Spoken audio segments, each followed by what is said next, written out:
Gold 78, canale 78 del digitale terrestre, ben ritrovati anche per questa settimana con la nuova puntata di Penalty, tutto il calcio di cui il calcio vero non parla mai. Siamo in diretta come al solito sul canale 78 e anche sulla pagina Facebook di Tortorici Ettore a partire dalle ore 19 sino alle ore 21, anche se poi alle 19:40, alle 20:40 daremo spazio ad un piccolo speciale dedicato interamente all'Icata. Vedremo la prima parte, dopo la prossima settimana la seconda parte, appunto dedicata a tutti i gol dell'Icata Scacciasassi nel girone A del campionato di eccellenza. Anche questa puntata è una puntata ricca di risultati importanti, alcuni verdetti anche definitivi. Ma prima di passare ai risultati e ai commenti mi sembra giusto presentare gli ospiti di questa puntata numero 21 di Penalty. Abbiamo il portiere della Cicatena, vincitrice del campionato di promozione girone C.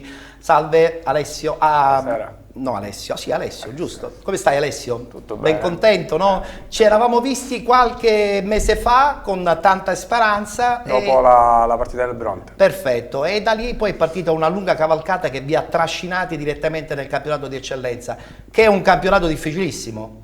Sì, quest'anno almeno sì, l'anno scorso un po' meno. Senti, sono contenti ad Acicatena, credo, no? Sì, meglio di così. Meglio di così non poteva andare. Fare. Super contenti, super contenti. Così come sono anche super contenti naturalmente tutti i dirigenti e non solo del Valdinisi, che oggi ospitiamo, devo dire, un po' in massa, perché abbiamo il direttore generale Salvo Basile. Buonasera direttore, buonasera, complimenti. Vabbè, ormai chissà quante volte ve l'hanno detto questa cosa, no? Grazie, complimenti. grazie. Ci godiamo il momento. Vi godete il momento perché è un momento bellissimo per una bellissima piccola realtà che diventerà secondo me molto importante già dalla prossima stagione. Chiaramente salutiamo anche il mister a questo punto di questo Valdinisi, che ha veramente disintegrato tutte le squadre nel girone di appartenenza di prima categoria. Parliamo di mister Giacomo Parisi. Ciao Giacomo, ben trovato. Direttore, grazie Anche con te ci eravamo visti un paio di mesi fa con l'allenatore del Palagonia, per cui vi ha portato fortuna per entrambi. È stata sicuramente una super stagione. Allora siamo riusciti tutti e due a centrare l'obiettivo. C'è stato un momento in cui hai pensato che le cose stavano andando per il verso giusto? Se gli dico la verità, la seconda giornata di campionato. Ah, lì avevi capito che avevi sotto mano un bel gruppo. Bene, sono contento. Saluto anche Carmelo Briguglio, il vicepresidente del Valdinisi. Oggi ho voluto invitare proprio gran parte della dirigenza, perché tra l'altro il presidente l'abbiamo avuto ospite un paio di settimane fa, proprio per dimostrare la grande qualità organizzativa di questa società messinese. Salutiamo dunque Carmelo, ciao. Buonasera, ben trovato. buonasera a tutti. Salve. So che sei un fan anche di Penalty, tra l'altro. Sì, lo seguo. Vabbè, sono anche quello che si occupa un pochino della pagina Valdinisi, quindi condividiamo e cerchiamo di aumentare l'entusiasmo. Contenti società, che se poi insomma lo chiederemo anche agli altri soddisfatti ospiti. E contenti ovviamente. Il brutto forse arriva adesso, perché ci sarà un impegno da rispettare già per la prossima stagione. Non c'è dubbio, cercheremo di programmare tutto per tempo e di organizzare tutto nel minimo dettaglio. Bene, un in bocca al lupo già da adesso, perché il lavoro non vi mancherà nei prossimi mesi. Allora, iniziamo subito a raccontare questa domenica, però parlando prima di una bellissima realtà, quella del Messina, che agguanta la finale di Coppa Italia di Serie D. Questa è una partita importantissima, si giocherà a Firenze, si giocherà una partita che può essere fondamentale anche per un possibile ripescaggio. Vincendo la Coppa sicuramente la squadra messinese potrebbe, secondo me, tentare di ritornare nei professionisti, magari attraverso una porta di traverso. Pertanto ottimismo, ma soprattutto convinzione dei propri mezzi da parte della squadra messinese. Guardiamoci la semifinale che si è giocata a Messina. La squadra ha vinto 3-2 con una rimonta pazzesca.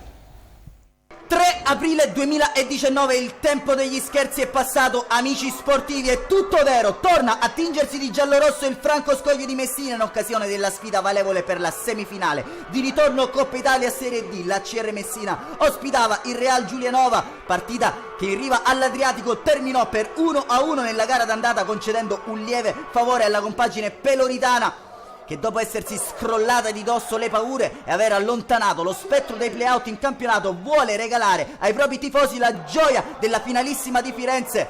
Grenita la curva sud, sostiene a gran voce i biancoscudati che fanno il loro ingresso in campo con la maglia celebrativa da Coppa giallonera. Risponde in completo bianco con inserti giallorossi il Real Giulianova. coloratissima e rumorosissima torsida ad accompagnare l'ingresso in campo delle due formazioni. Un'occhiata al cronometro per il direttore gara Sigurello e si può partire al quarto di gioco. Recupero repentino di Di Paolo che serve a Tozzi Borsoi, imbucata in verticale proprio all'indirizzo del numero 7 del Giulianova, che penetra in area di rigore con una gran bordata che lambisce la traversa per poi depositarsi alle spalle di Lorenzon. Real Giulianova avanti dopo appena 4 minuti. Inizio fulmineo della formazione di mister Bolzan, che ha colpito sull'asse Tozzi Borsoi, Di Paolo. Occhio però a Real Giulianova dall'altro lato al 14esimo, infatti punizione dal binario destro, richiama Zappalà su Tozzi Borsoi, il direttore gara Sigurello, ingenuità proprio di Zappalà che mette le mani addosso al numero 9 della Giulianova, e allora sarà massima punizione per la compagine di mister Bolzan, che all'occasione al quarto d'ora di raddoppiare si ammonitorisce solo per qualche istante il Franco Scoglio. Sul punto di battuta l'esperto imponente attaccante Tozzi Borsoi, a tu per tu con Lorenzon va Tozzi Borsoi, destro preciso alla destra di Lorenzon, e raddoppio del Real Giulianova. Si fa durissima ora per la compagine peloritana. Non mollano però i tifosi biancoscudati, continuano a battere le mani a gran voce, chiamare la riscossa della compagine biancoscudata, che qui in avanti con Pietro Arcidiacono si districa tra una selva di gambe, proprio innescato da Barbera. Arcidiacono atterrato da De Fabridis. Rigore per la CR Messina, l'occasione di accorciare ora la compagine di mister Biagioni. Sul punto di battuta lo specialista catalano, va Catalano tu per tu con Pagliarini, lo spiazza, accorcia le distanze e Catalano riporta velocemente il pallone in zona mediana. La CR Messina che ora ci crede, ci credono anche i tifosi biancoscudati. Ancora CR Messina che però pianta le tende nella metà campo avversaria. Qui Traditi ci prova, la palla resta lì, si avventa allora Biondi fa 2-2 per la CR Messina, ristabilita la parità del punteggio, la rete di Kevin Biondi. Ancora un'occasione sul punto di battuta lo specialista, infatti Catalano. Va Catalano con questo destro velenoso, ancora imperfetto Pagliarini, si avventa Loris Traditi, a CR Messina avanti proprio con Traditi, l'uomo simbolo di questa rinascita dopo un inizio di stagione disastroso. Si prende la copertina, il numero 4 di mister Biagioni, esplode il Franco Scoglio al secondo minuto di recupero del primo tempo. La CR Messina risorge da 0-2 a 3-2, è tutto vero. Minuto 73, torna a farsi vedere in zona offensiva allora la CR Messina sui sviluppi di un corner dal binario mancino. Infatti è Catalano che prova a servire Bossa sul secondo palo, si coordina. Il numero 18 di mister Biagioni non trova però la via della rete. Secondo cambio al 77esimo, infatti Amadio e Catalano lasciano spazio a Ba e Marzullo. Prova a mettere dentro forze fresche allora mister Biagioni, che intanto è stato allontanato dal direttore di gara. Ultimo quarto d'ora, altissima attenzione al Franco Scoglio. Che partita di Lorenzon quest'oggi, che partita di tutti gli 11 biancoscudati che stanno difendendo come possono questo importantissimo risultato. Secondo dei 5 minuti di recupero concessi al direttore di gara Sigurello. Accade di tutto in area di rigore, palla dal binario mancino, ancora una volta messa in the box proprio sulla linea di porta. Barbera salva tutto Barbera, si resta 3-2 al Franco Scoglio. Ha avuto l'occasionissima il Real Giulianova, ha reagito ancora una volta la CR Messina, un ultimo tentativo, Lorenzon allontana e termina così. Sarà il Matelica l'avversario da battere per conquistare per la prima volta nella storia biancoscudata la Coppa Italia di Serie D. È stato un onore e un piacere, amici appassionati, di raccontarvi di questa incredibile e mirabolante sfida che vi rimanda al 18 maggio a Firenze.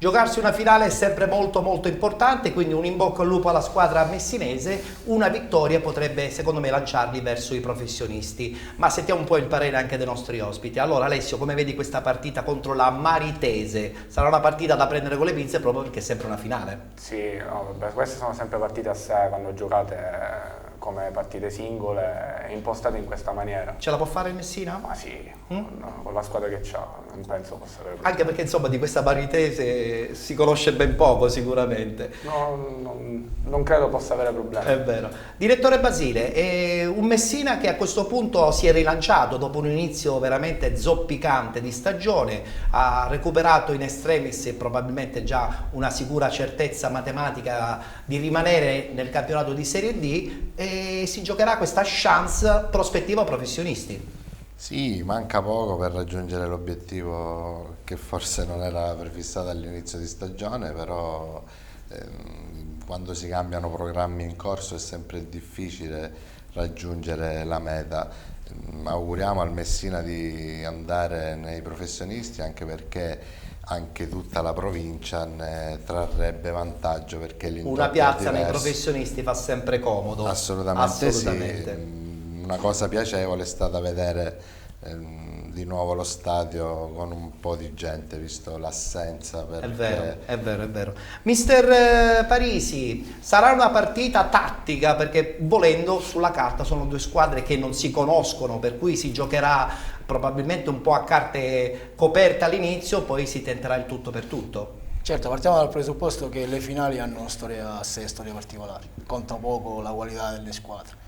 Bisogna vedere l'approccio, bisogna vedere come si arriva a questa finale. Se non mi sbaglio, purtroppo il Messina ha qualche squalificato. Sì, ha qualche squalificato che probabilmente inciderà magari nell'assetto tattico e tecnico. Se non sbaglio il capitano, una delle pedine fondamentali della squadra, ma spero che il Messina riesca a centrare questa vittoria, perché sarebbe un traguardo importantissimo per la città di Messina. Carmelo Briguglio, parliamo di una società che si è rilanciata. Quando una società si ricompatta probabilmente può trovare nuovi stimoli. Il Messina lo ha fatto raggiungendo una posizione importante in Serie D, nel senso che ha una salvezza quasi certa, ma una finale di Coppa Italia che comunque potrebbe incidere anche nell'albo d'oro di una società importante come appunto è il Messina. Sicuramente potrebbe incidere positivamente e potrebbe anche dare nuovo entusiasmo e nuova linfa vitale a tutta la società per cercare di rilanciare questa città, questa squadra, insomma, che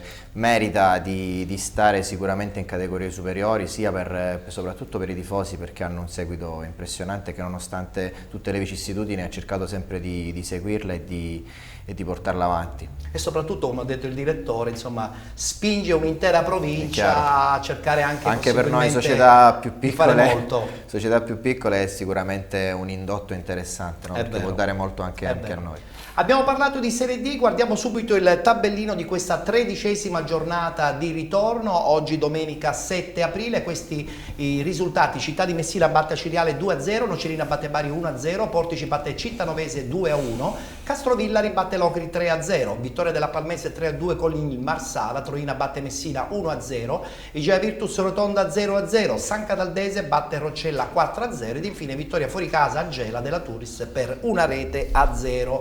Sappiamo tutti che il Bari ha ormai praticamente distrutto questo campionato già dalla prima giornata, guardiamo lo stesso questa classifica che appunto è giunta alla sua 13ª giornata di ritorno, Bari in testa con 69 punti, ancora non c'è la matematica certezza, 61 per la Turris, 47 per il Marsala, 46 per il Troina, 44 punti per Portici, Cittanovese e Città di Aciriale, 43 per Nocerina, 42 per il Castrovillari, 40 per Gela e Palmese, 36 Messina, 34 San Cataldese, 31 per Roccella Città di Messina, 30 punti per il Locri, 24 per Rotonda ed infine chiude la classifica l'Igea Virtus con 21 punti.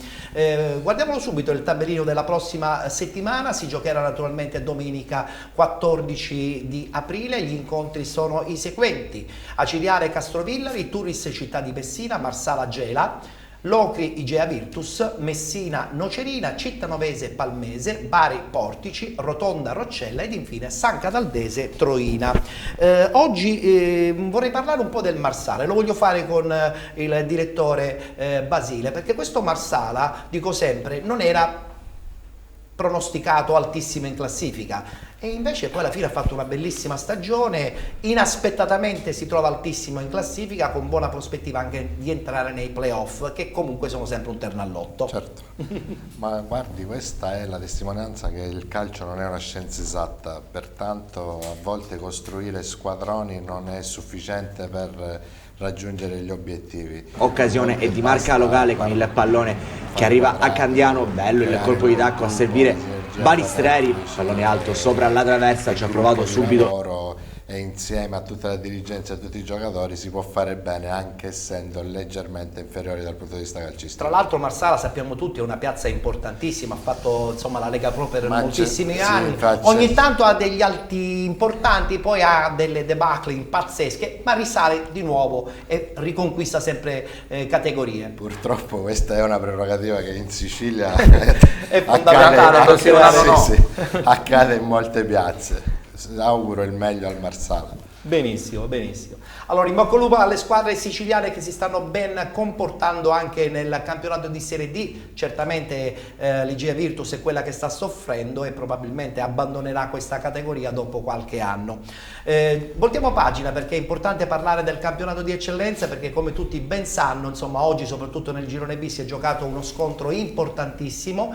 Ve lo anticipo, nei confronti del Palazzolo, che raggiunge a questo punto il campionato di Serie D per la prossima stagione. Ma prima di parlare del girone B dobbiamo giustamente dare il quadro completo del girone A. Eccoli qua i risultati di questa 15ª ed ultima giornata che si è giocata oggi.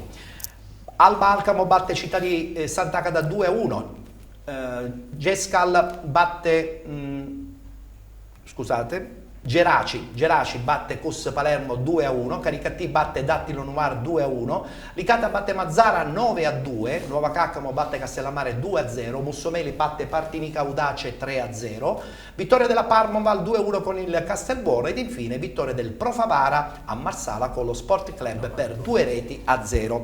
Guardiamola questa classifica, che è già definita per quanto riguarda il primo posto da qualche settimana. Il Licata che raggiunge quota 82, quasi un record assoluto, con 72 il Canicattì, con 57 il Città di Sant'Agata, 53 la Parmonval, 52 Dattilo Noir, 46 per Alba Alcamo, 45 per il Geraci, 43 punti per il Mazzara, 40 per il Pro Favara, 38 per Mussomeli e Castellammare, 32 Cus Palermo, 31 Nuova Caccamo, 26 per lo Sport Club Marsala, 11 Partinica Audace ed infine chiude la classifica il Castelbuono con 6 punti. Abbiamo anche il tabellino degli accoppiamenti per quanto riguarda il discorso playoff e playout, lo possiamo anche guardare insieme. Beh, è chiaro che a questo punto sicuramente il Città di Sant'Agata andrà a fare questa partita contro la Parmonval. La vincente giocherà appunto la finale playoff contro il Canicattì. Il Canicattì ha messo già la finale perché ha più di 10 punti nei confronti del Dattilo Noir. Per quanto riguarda invece i playoff retrocessione, accoppiamenti già stabiliti: Castellammare Sport Club Marsala ed infine Cus Palermo Nuova Caccamo. Sono già retrocesse da qualche settimana il Partinica Audace e il Castelbuono. Ho qualche immagine delicata, mi serve da sottofondo per parlare anche con Alessio Tabascio. Diciamolo pure, questo Licata ha secondo me disputato un campionato pazzesco. Il Canicattì ha potuto quello che ha potuto, però poi alla fine si è dovuto scontrare con questo carro armato, perché insomma è veramente un carro armato quest'anno il Licata. Aveva una squadra fuori dal normale, un allenatore pure buono come Campanella, aveva strutturato una squadra in ogni minimo dettaglio in un campionato che comunque non era male. Un bel campionato. Anche se il Canicattì insomma ha sperato sino all'ultimo con la Coppa di andare avanti, poi si è scontrato con il Caserano perdendo questa chance. Adesso c'è tutto insomma un percorso nei playoff che non è mai facile. No, i playoff sono sempre veramente un terno a lotte, sono veramente difficili o fatti e sono sempre partite a sé, partite che se vanno come... da prendere con le pinze. Con le pinze totalmente, quindi... Certo, assolutamente. Mister, diciamolo pure che comunque il Città di Sant'Agata ha un po' deluso secondo te in questa stagione. Si credeva insomma che la squadra allenata da Venuto insomma poteva aspirare quantomeno al secondo posto, invece poi ha mollato di fronte a un Canicattì che comunque ha fatto un campionato anche lui pazzesco. Sì, si sperava all'inizio che magari in Città di Sant'Agata riuscisse a centrare almeno il secondo posto, poi in un campionato ci sono delle difficoltà che magari noi non conosciamo perché non viviamo all'interno di uno spogliatoio, però sono riusciti a centrare i playoff se non mi sbaglio, Sì. quindi adesso vedremo Vedremo come andrà a finire. Playoff che saranno importantissimi e c'è la sorpresa Parmonval Briguglio, un Parmonval che si giocherà il tutto per tutto, certo ha soltanto un risultato, andare a vincere a casa del Sant'Agata, che non è mai facile. Come vedi la partita, secondo te la Parmonval può tentare il colpaccio contro il Città di Sant'Agata? Io dico sempre che i playoff sono le partite a sé, come qualsiasi spareggio vince chi ha più motivazioni, chi riesce a concentrare tutte le energie in quest'unica partita, diciamo. Sentiamo un parere però più definitivo, un pronostico chiuso, come andrà a pronostico finire? Ovviamente credo che il Sant'Agata non Dovrebbe farcela. sì. Anche se questo Parmonval insomma ci ha sorpresi in positivo, perché insomma la squadra anche a detta di molti tecnici è stata valutata come una squadra quadrata, solida, che può comunque ben figurare. Ha ben figurato sino adesso perché insomma si è qualificata per i playoff. Un in bocca al lupo dunque per la squadra palermitana. E voltiamo pagina perché dobbiamo parlare di questo girone B del campionato di eccellenza che oggi vedeva di scena un big match all'ultimo sangue tra la squadra del Marina di Ragusa ed il Palazzolo. Palazzolo attardato di un punto, pertanto obbligato a vincere, mentre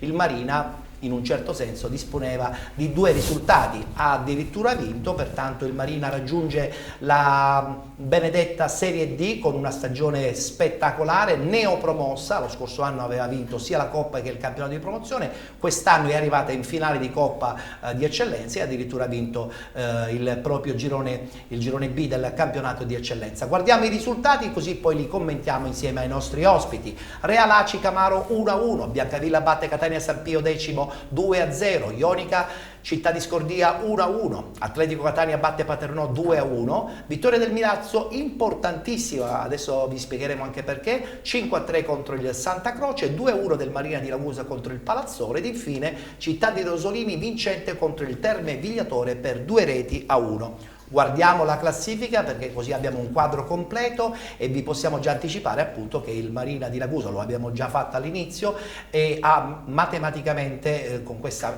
vittoria irraggiungibile nei confronti del Palazzolo, quindi Marina di Ragusa con 57 punti, vincitrice del girone, con 53 Palazzolo e Paternò, con 46, no aspettate un attimo, c'è un piccolo sbaglio, rientro in studio cortesemente, ve la leggo, la classifica è così: Marina di Ragusa con 57, Palazzolo e Biancavilla con 53, Paternò con 46, Milazzo 44, con 40 punti l'Atletico Catania, 39 per Santa Croce e Camaro, 37 per il Giarre, con 33 Città di Scordia e Terme Vigliatore, con 32 il Catania San Pio X, con 26 Ionica e Città di Rosolini, mentre il Real Aci chiude la classifica con 9 punti.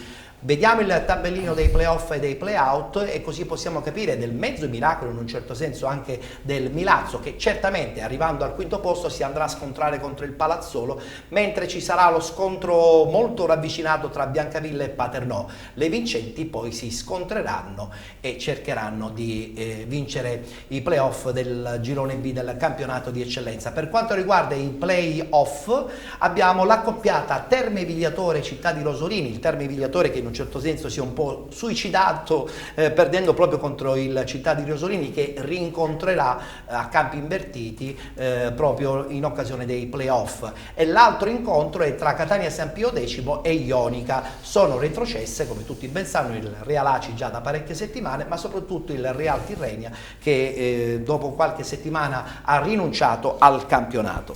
Allora, da che partiamo, Alessio? Parto da te e parto soprattutto per cercare di capire se a questo punto questo Marina meritava questa bella vincente cavalcata verso la Serie D. Beh, il Marina come allenatore Sasa Utro, che io ho avuto come capitano nello Sporting Palermo ai tempi della promozione, quando poi siamo stati tipo di eccellenza, e parte tutto da lui, è testardo, infatti ha sistemato una squadra quadrata, giusta per la categoria, non gli mancava nulla, quindi già sapevo sin dall'inizio che comunque questa squadra sarebbe arrivata dove doveva arrivare, cioè là sopra. O vinceva o si faceva i playoff. È vero, e ce l'ha fatta, perché vincere oggi una partita contro il Palazzolo, direttore, non era facile, perché il Palazzolo chiaramente veniva da 5 vittorie consecutive, aveva una carica forse superiore in questo momento nei confronti del Marina di Ragusa, però il Marina di Ragusa i primi 10 minuti è stato letale, ha messo in saccoccia 2 gol pesantissimi, poi è stato difficile al Palazzolo di Catania recuperare. Assolutamente d'accordo con la sua analisi, direttore. Vorrei ricordare a me stesso che il Palazzolo, forse insieme al Biancavilla, erano stati costruiti per distruggere il campionato. Alla fine si è inserito alla grande il Marina di Ragusa e ha sorpreso e spiazzato un po' tutti. Ma Palazzolo e Biancavilla daranno spettacolo, a mio avviso. Non me ne vogliano gli amici del Milazzo e del Paternò, a dare vita a una finale playoff assolutamente interessante. Intensissima. Mister, però è anche vero che questo Biancavilla all'inizio sì, si pensava che fosse costruito per vincere il campionato, effettivamente per buona parte del campionato è stato in testa. Nelle ultime domeniche hanno perso un po' la bussola, perdendo dei punti rosicchiati dallo stesso Palazzolo, e adesso certamente partono, non dico svantaggiati, però insomma avrebbero potuto tranquillamente chiudere il girone anche al secondo posto. Sì, hanno perso punti strada facendo, il Palazzolo è uscito un attimino da un momento di crisi. Io ho visto la partita alle 2 anni con la Ionica e li ho visti un po' in difficoltà, però poi sono riusciti a fare 5 risultati utili, a riprendere il secondo posto e adesso andranno a giocare questi playoff. Ho visto pure il Marina di Ragusa e le posso dire... Ti è piaciuto? Sì. Ti è piaciuto? Sì, una squadra di qualità. È una squadra che gioca bene. Gioca bene a pallone, di qualità. Gioca bene. Di qualità, e poi oggi ha dimostrato il valore vincendo uno scontro diretto che non è assolutamente facile, perché veniva dalla partita non positiva la settimana scorsa. Palazzolo-Milazzo, come andrà a finire secondo te? Secondo me il campo e il doppio risultato possono dare una mano al Palazzolo. Questa sconfitta non pregiudica niente mentalmente al Palazzolo? Le sconfitte sono sempre dure da digerire, soprattutto però, una sconfitta di questo genere, no? Però poi c'è da mettere, devono trovare un centro, ripartire e cercare di vincere questi playoff, perché hanno tutto per farlo, hanno qualità, hanno tanta forza fisica, una squadra forte fisicamente. È vero. Briguglio, diciamolo pure anche che l'altro incontro sulla carta, insomma, il Biancavilla dovrebbe farcela col Paternò, ma questo Paternò alla fine ha dimostrato che non molla mai. Ed è sempre lì, quando meno te l'aspetti giocano la partita della vita e puntualmente arriva il risultato, quindi attenzione, perché questo Paternò non avrà vita facile secondo me il Biancavilla, non so se è d'accordo. Come ha detto lei, il Paternò comunque è una squadra che non molla mai, è una squadra comunque che ci mette sempre l'anima, e quando c'è da uscire gli artigli li esce, quindi non darà vita facile al Paternò, quindi sarà comunque sicuramente un risultato aperto e fino alla fine non sarà semplice. Sul Palazzolo, un parere su questo Palazzolo che ha recuperato pian pianino, il Palazzolo, come e si è giocato tutto in questi 90 minuti finali. Come ha detto il direttore, aveva costruito una squadra per vincere il campionato. Sicuramente non è sempre, perché sulla carta si può sempre dire di avere la squadra più forte o comunque di creare la squadra più forte, ma poi alla fine quello che contano sono i valori in campo, e spesso non sempre si riesce ad ottenere quello che si programma a inizio stagione. Hanno avuto un momento di difficoltà, si sono ripresi e fino alla fine hanno cercato di fare il possibile, ma vedremo come andrà a finire. Play-out, 2 squadre messinesi, ovvero Terme Vigliatore e Ionica. Anche il Terme Vigliatore alla fine si è un po' suicidato nella parte finale, non ce l'ha fatta recuperare, tra l'altro perdendo poi lo scontro finale proprio anche con il Città di Rosolini, che incontrerà, caso vuole, nei play-off.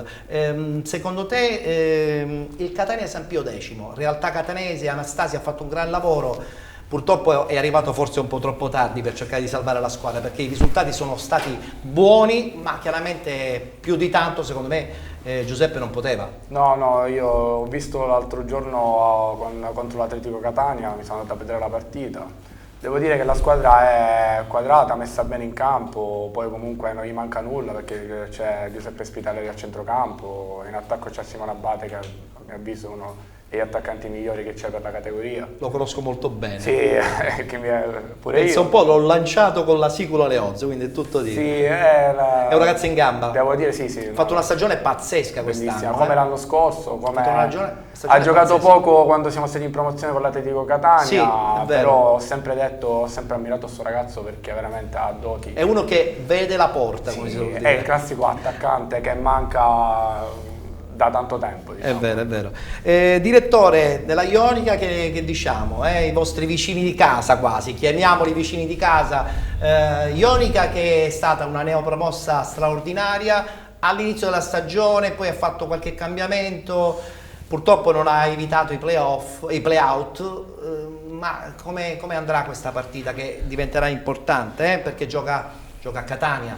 Ma guarda, voglio fare un piccolo processo storico della Ionica. Viene da 2 annate fantastiche dove hanno perso, se non erro, una partita. Sono arrivati in eccellenza e in punta dei piedi, hanno avuto anche un inizio positivissimo. È chiaro che poi magari forse qualche piccola inesperienza da parte di tutto l'ambiente ha fatto sì che si trovassero in un momento di difficoltà, ma da ottima società hanno fatto quadrato e invece di mollare, di gettare la spugna, a dicembre hanno fatto degli interventi di mercato cercando di mantenere Però è che vero che dopo questo mercato pochi punti, insomma si sperava un po' di più forse, o no? Questo probabilmente è vero, o forse è vero, però io conoscendo un po' l'ambiente di Santa Teresa, essendo vicini, Sì? hanno una caparbietà e non escludo che Insomma se la giocheranno con la assolutamente Catania sì, San che Pio il Catania X. San Pio Sarà una vinca, bella partita. sicuramente sì, e ne approfitto anche per fargli un grosso in bocca al lupo agli amici della Ionica e spero che si salvino con tutto il cuore, perché ribadendo il concetto che ho detto prima riguardo al Messina, se in zona e nella Riviera Ionica ci sia un tasso calcistico, un livello calcistico un tantino più elevato, ne beneficiamo un pochino. È vero. tutti.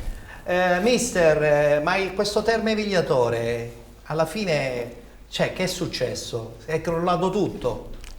Crollato tutto, purtroppo. Perché insomma sembrava una situazione positiva all'inizio della stagione, addirittura erano altissimi, proprio si parlava di Serie D, il presidente Barresi vulcanico più che mai, e invece poi i risultati non sono stati dalla loro e adesso si dovranno andare a giocare una partita, seppur in casa, contro Rosolini, che ha dalla sua un pronostico sempre favorevole perché fa i play-out da un paio di anni e puntualmente li vince anche e soprattutto fuori casa. Qualcosa sicuramente è successo, perché anche oggi, nella partita di oggi, erano artefici del proprio destino, non sono riusciti neanche ad ottenere quel punto che poteva dare la matematica salvezza.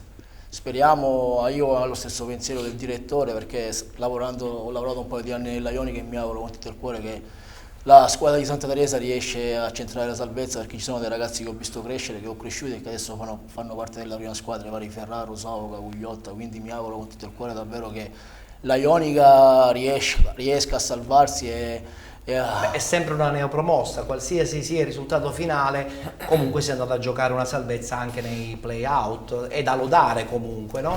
Sì, senza dubbio, però ci sono state delle difficoltà, inesperienza, dico, io non ero all'interno della società, Sì. del gruppo, però ogni tanto mi sentivo con qualche giocatore, mio ex giocatore, e ci sono stati dei problemi che purtroppo non sono riusciti a risolvere e alla fine hanno... Ma nulla è perduto perché ancora c'è una partita che può essere la partita della vita, quindi se la giocheranno assolutamente. Voglio chiudere questo girone B del campionato di eccellenza, lo faccio con Carmelo Briguglio e dico Ionica inesperta chiaramente nel campionato di eccellenza, da neopromossa chiaramente c'era molto entusiasmo, l'entusiasmo non manca. E questa è una domanda che poi rifarò più tardi quando parleremo del Valdinisi, ma attualmente parlando della Ionica incide notevolmente un po' l'inesperienza, perché l'entusiasmo non è sufficiente contro le squadre che invece sono mentalizzate e organizzate per un campionato da battaglia quale quello dell'eccellenza.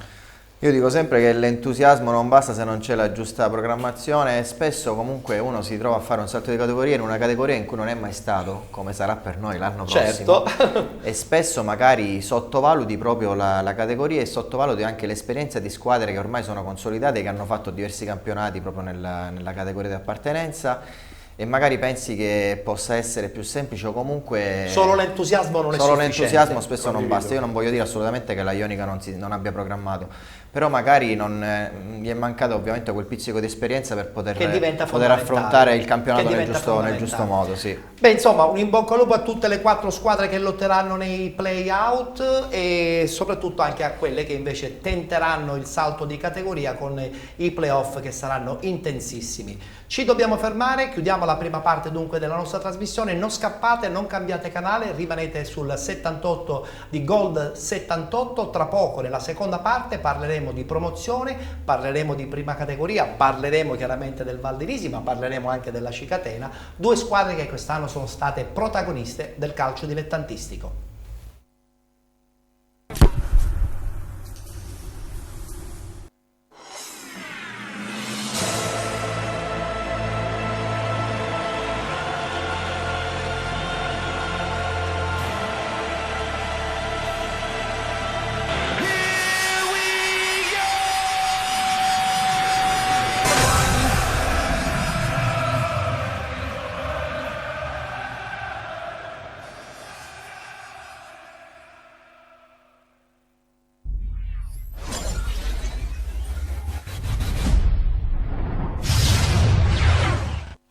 Eccoci rientrati in studio, amici di Penalty, tutto il calcio di cui il calcio vero non parla mai, come al solito la domenica l'appuntamento con il calcio dilettantistico siciliano a partire dalle ore 19. Voglio ricordare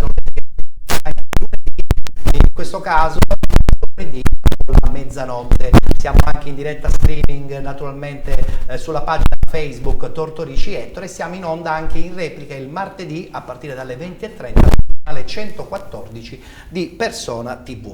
Dobbiamo parlare del campionato di promozione, campionati che si sono svolti in maniera abbastanza intensa in tutte e 4 gironi, abbiamo qualche risultato a sorpresa, ci sarà da fare anche uno spareggio, parliamo in questo caso del girone A del campionato di promozione perché sia l'Oratorio San Ciro e San Giorgio e il Don Carlo Missilmeri hanno vinto, pertanto entrambi a pari punti saranno costretti a spareggiare per andare in eccellenza. Ma guardiamo i risultati: Don Bosco Partinico Albatros e Lercara non pervenuto, Visborgo Nuovo batte Balestrate 3-0, Libertas 2010 Casteltermini 1-1, Camarat batte Folgore 2-0, Don Carlo Missilmeri batte Vallelunga 4-2, Oratorio San Ciro e San Giorgio batte Monreale 2-1, vittoria dell'Olimpica Agragas contro il Gattopardo per 1-0, vittoria del Villabate 3-0 con il Salemi. A questo punto guardiamo la classifica, vi ho già anticipato che sono 2 le squadre in questo momento in testa e chiaramente saranno costrette a spareggiare per andare in eccellenza. Oratorio San Ciro e San Giorgio con il Don Carlo Missilmeri con 72 punti, 63 per il Salemi, 58 per l'Olimpica Agragas, Casteltermini e Monreale 54, Folgore 43 insieme all'Albatros Lercara, 41 per il Vallelunga, 33 per il Don Bosco Partinico, 29 Balestrate con il Camarat, 28 per il Gattopardo, 27 per il Villabate, 18 Libertas 2010 ed infine Visborgo Nuovo con 16 punti. Guardiamo a questo punto anche il tabellino dei playoff e dei playout perché oltre naturalmente allo spareggio tra l'Oratorio San Ciro e San Giorgio e il Don Carlo Missilmeri c'è da notare anche che si svolgerà soltanto potenzialmente una partita di semifinale, Salemi Olimpica Agragas, che poi a sua volta dovrà scontrarsi contro la perdente dell'incontro di promozione tra Oratorio San Ciro e San Giorgio e Don Carlo Missilmeri. Mentre per quanto riguarda i playout a questo punto soltanto uno scontro tra Villabate e Libertas 2010. È stata una sorpresa abbastanza notevole questo incontro tra Oratorio San Ciro e San Giorgio e Don Carlo Misilmeri. Ne parlo con il portiere della Cicatena, Tabascio, e dico che uno spareggio è sempre una partita ancora peggio dei playoff, perché sei cosciente che parti alla pari con l'avversario. E che cosa può scattare nella mente di tutti, giocatori e dirigenti? Che ogni singola azione può diventare fatale, quindi bisogna essere super mentalizzati e preparati. Ho fatto anche quelli. Quindi, Addirittura? sì, E beh, come è andato in questo caso? Mi sono salvato. Ah, che partita era, te lo ricordi? Sporting Palermo, Castellammare mi pare, Sporting Arenella ai tempi era. Sì. E mentalmente com'eri? C'era pure Sasauto in tutto tanto questo, per cambiare. sì. E mentalmente com'eri? È una partita che ti crea uno stress? È una partita completamente diversa dai playoff. Sì. Perché ai playoff tu pensi, vabbè, anche se Male che rimani vada, in categoria. Perfetto. I playout sono una cosa completamente diversa, perché sai che ogni cosa che fai e sbagli è un passo indietro per trovarti nella categoria inferiore. È vero, è vero. È tremendo. Sentiamo un po' il pronostico anche con il direttore Basile. Ma Come andrà a finire questo scontro tra Oratorio, San Ciro e San Giorgio, anche se forse dovremmo già Marineo almeno per la prossima stagione, e soprattutto appunto il Don Carlo Misilmeri. Come andrà a finire? Ma fare un pronostico è sempre molto difficile. Io non vorrei sbilanciarmi, penso che le motivazioni di una o dell'altra squadra faranno la differenza, anche perché quando si giocano partite di questo livello è sempre difficile mantenere bassa l'ansia, ecco. Sarà un discorso di nervi, la vedo così. Il mister dovrà insomma concentrare la propria forza sulla forza mentale dei propri giocatori più che dal punto di vista tattico, mister. Assolutamente sì. Questa partita può essere facile da preparare e complicatissima da gestire. È vero. Perché per preparare una partita di queste basta... Perché non tutti sono pronti mentalmente ad affrontare questi incontri, sono dei dilettanti, non preparati. Magari qualcuno ci sarà di esperienza. Oltre a non essere preparati, puoi gestire l'ansia e l'adrenalina in maniera opposta. O sei troppo carico, sei troppo carico che ti scarichi. Insomma, tanto. le gambe molli possono scappare. Possono scappare. È vero. Mentre invece Briguglio che ne pensa? Come andrà a finire questo incontro? Sarà una partita da tripla sicuramente, no? Certo, è normale, qualsiasi pronostico può essere insomma accettato. Il discorso è proprio lì. Faccio una battuta: vincerà la squadra, il premio più alto da parte della società. Attenzione, perché questa cosa probabilmente è vera, probabilmente è vera, perché è chiaro che insomma il premio da mettere sarà sicuramente consistente, no? Perché ti giochi una possibilità di andare in eccellenza, una motivazione in più. Una motivazione in più. Bene, voltiamo pagina dal campionato di promozione Girone A, passiamo al campionato sempre di promozione, però parliamo del Girone B, dove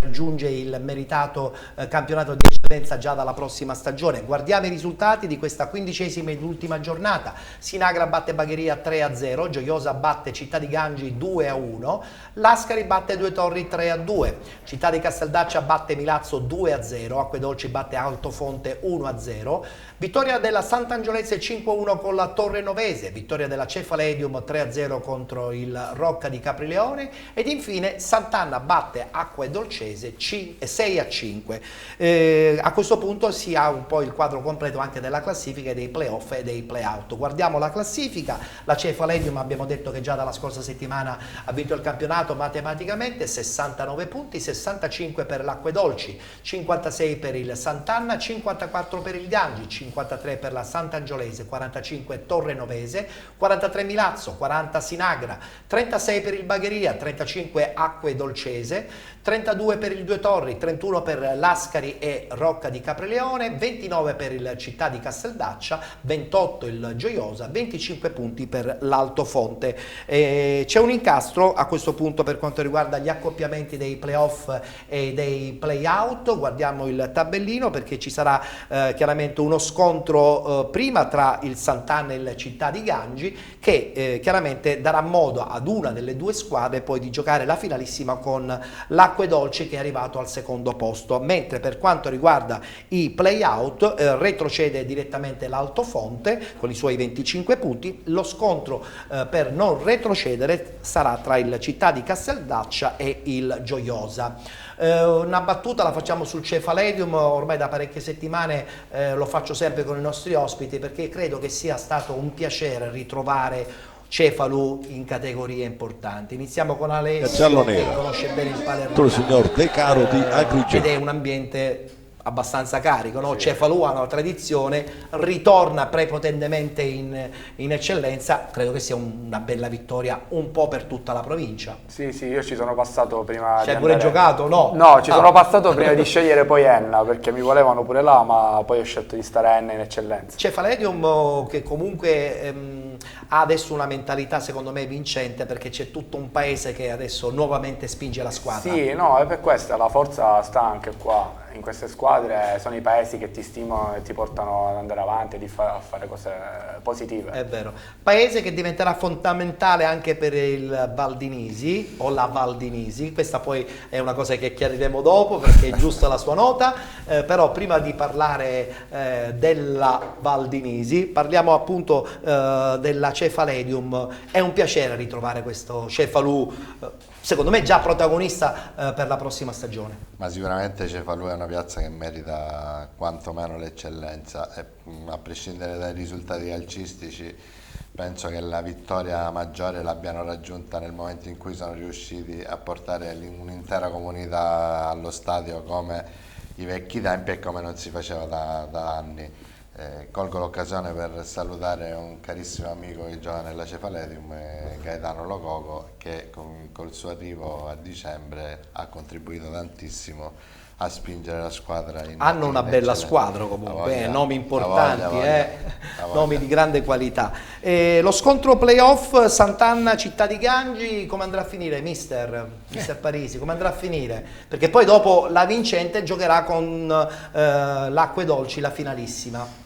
Che avrà più forza nelle gambe e nella testa andrà a giocarsi la con finale tutto playoff. questo caldo, tra l'altro, che adesso arriva in questi campi polverosi, sarà una battaglia. Senza dubbio. Sarà una battaglia. Mentre per quanto riguarda i play-out, Città di Casteldaccia, Gioiosa, quindi ancora una volta un'altra squadra messinese che dovrà cercare di salvarsi. Come andrà, Briguglio? Anche lì, come ho detto prima, sono sempre partite a sé. Chi avrà più forza nelle gambe, come ha detto il mister, la spunterà. Sono partite che non puoi prevedere. Adesso subentra il caldo, tra l'altro. Il caldo inciderà secondo me moltissimo nei playoff e nei playout. Chi si è preparato meglio, chi ha fatto magari un richiamo di preparazione migliore, magari riuscirà a tenterà. Girone C adesso del campionato di promozione. Oggi ospitiamo un rappresentante importante, una colonna portante di questo Acicatena, il portiere Alessio Tabascio, a cui abbiamo portato fortuna perché è stato presente da noi un paio di mesi fa, ma abbiamo portato fortuna anche al presidente Giannetto, che è venuto qualche settimana fa prima dello scontro ed era ottimista, molto ottimista. Elettrico. Guardiamo i risultati di questa 15ª ultima giornata di ritorno del girone C del campionato di promozione. Abbiamo il Carlentini che vince contro il Giardini Naxos per 5-3, 4-1 dello Sporting Pedara contro il Ciclope Bronte, 3-2 dell'Academy San Filippo contro il Torregrotta, 2-1 della C Sant'Antonio contro il Città di Mister Bianco, Città di Mascalocia batte FC Motta 4-2, Acicatena batte Sporting Taormina 2-1 ed infine Villafranca batte Gescal 1-0. Ha riposato lo Sporting Via Grande. Abbiamo la classifica e poi dopo daremo anche il quadro completo dei playoff e dei playout di questo girone C del campionato di promozione. La Acicatena in testa con 65 punti, 60 per lo Sporting Pedara, 54 Carlentini e Città di Mascalucia, 53 per l'Aci Sant'Antonio, 45 Sporting Taormina, 44 Ciclope Bronte, 35 Villafranca, 33 Giardini Naxos, 30 Academy San Filippo, 27 FC Motta, 26 Sporting Via Grande, 25 Città di Mister Bianco, chiudono Gescal con 24 e Torregrotta con 10 punti. Playoff importantissimi, credo che saranno molto seguiti soprattutto nella provincia di Catania. Guardiamo il tabellino dove appunto lo Sporting Pedara si giocherà la sua semifinale in casa contro l'Aci Sant'Antonio. L'altra partita, l'altra semifinale intensissima sarà tra il Carlentini e la sorpresa città di Mascalucia. Per quanto riguarda i play-out, devo essere molto sincero, non ci saranno perché sia il Torre Grotta che l'Atletico Fiumefreddo per rinuncia erano già matematicamente retrocesse da qualche settimana. Allora, iniziamo subito con la Cicatena. Alessio, che stagione è stata la vostra? Perché poi voglio sentire il parere anche degli altri ospiti che sono stati spettatori in un certo senso del vostro cammino abbastanza possente. Che stagione è stata?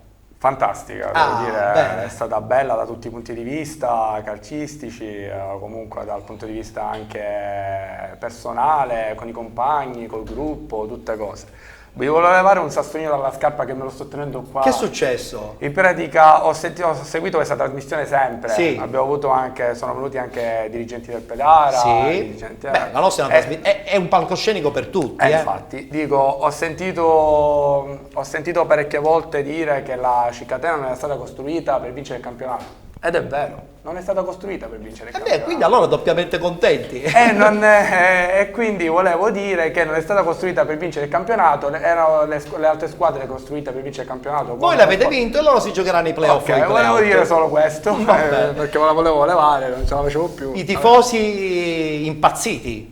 Sì, no, i tifosi impazziti. contentissimi. Mi ricordo all'inizio della stagione abbiamo fatto un incontro, loro erano molto fiduciosi, però sotto sotto non potevano pensare che effettivamente quella squadra poi alla fine avrebbe vinto il campionato. No, abbiamo creato tutto dal nulla, grazie anche a Iemma che ha costruito questa squadra, perché comunque lui è molto, in ogni singola cosa cerca sempre di metterci il suo. Si è costruito questo gruppo fantastico che devo dire è una stagione bellissima perché ci siamo pure divertiti in contemporanea e quindi devo dire è stato proprio il top del top. 30 secondi per il presidente. Il presidente è un grande, il presidente è uno dei presidenti migliori che ho mai avuto da quando gioco. Non posso dire... Il più bravo di tutti? Sì, devo dire, il più uno buono di tutti? tra i più bravi e tra i più buoni. Il più intenso. Intenso. Siamo quanto ci contenti. tiene lui e anche lui che ha trasmesso molto alla squadra. Sappiamo. Devo dire la verità. Allora, tra poco sentirò anche il parere degli ospiti in studio, però prima ci dobbiamo gustare il film della straordinaria stagione della Cicatena. Guardiamolo tutti insieme.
Sicuramente è stata un'annata trionfale dove dalla prima giornata fino all'ultima siamo stati primi. Io sono arrivato a dicembre, ho dato il mio contributo e sono felice soprattutto per il paese di Cicatena che dopo 8 anni respira finalmente il calcio, quello diciamo regionale, quello vero, l'eccellenza, il massimo campionato regionale. Vorrei ringraziare il patron Gaetano Giannetto, Franco Giannetto, il presidente Fabio Rapisarda che hanno realizzato questo sogno.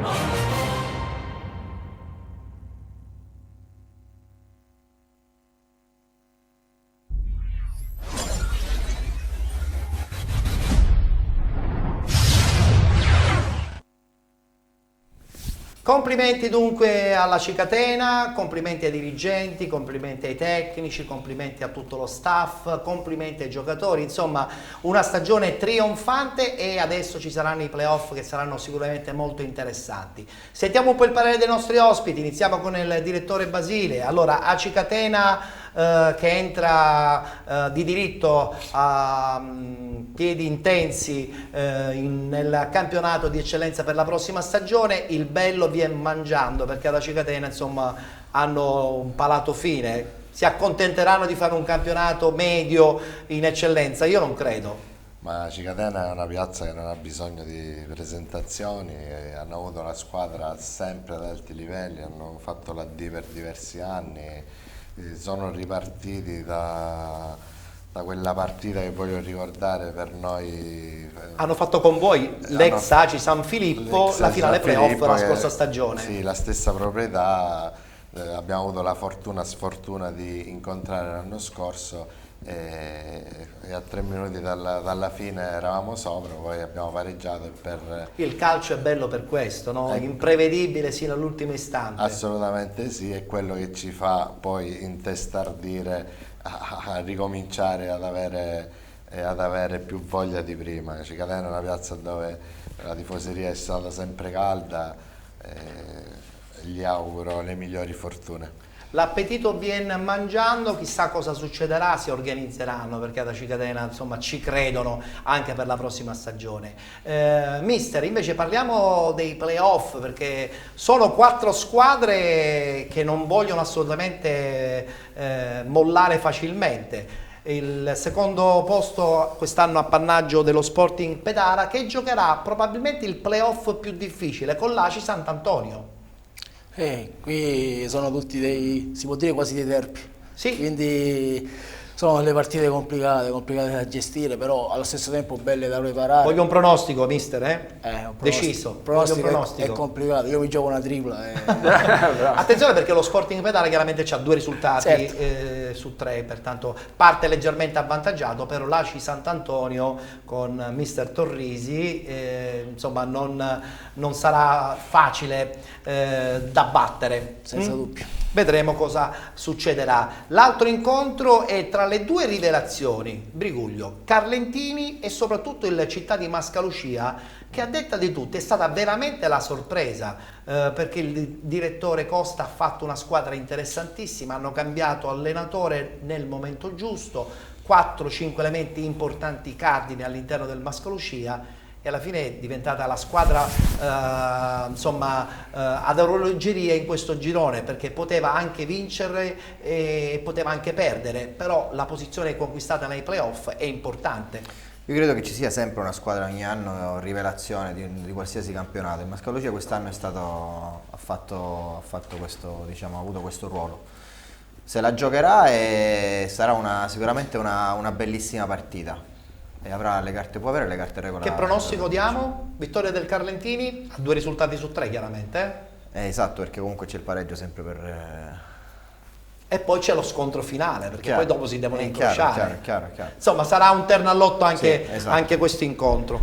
Vedremo cosa succederà. Parliamo adesso del girone D. Non si è giocato questa domenica, si giocherà mercoledì l'ultimo turno. Oggi invece c'è stato il recupero tra il Real Siracusa Belvedere e lo Sporting Eubea, vittoria della squadra dell'Eubea per 3-2. Guardiamo invece il tabellino degli incontri che si disputeranno mercoledì. Come tutti ben sanno, chiaramente questo girone è stato vinto proprio qualche settimana fa dal Ragusa Calcio, che ritorna prepotentemente in eccellenza. Gli incontri si disputeranno appunto mercoledì 10 e saranno tra Sporting Priolo Caltagirone, Floridia Enna, Sporting Eubea Frigentini, Barrese New Modica, Don Bosco 2000 New Pozzallo, Atletico Scicli Ragusa, Megara Augusta Real Siracusa Belvedere, riposerà invece l'Enna.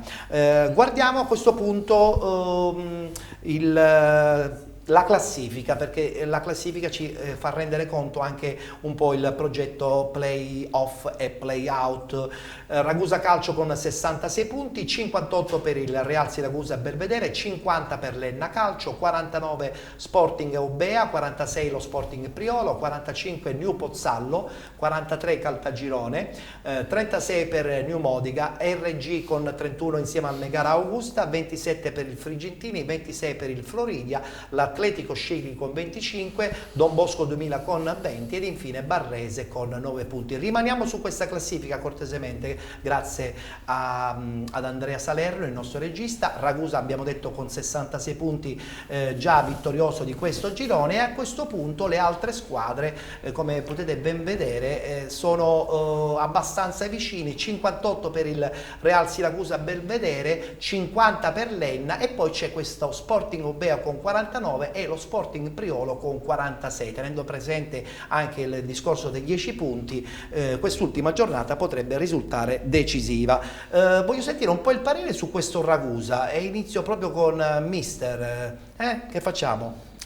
Facciamo i complimenti Intanto a questo facciamo i Ragusa? complimenti Lo a facciamo? Ragusa, e poi, come diciamo prima, la stessa cosa di Cefalù, dico, Ragusa è una piazza importante, infatti, e quindi avere una squadra in eccellenza, dico, è il minimo, quindi rinnovo di nuovo i complimenti allo staff tecnico e alla società del Ragusa per la promozione acquisita.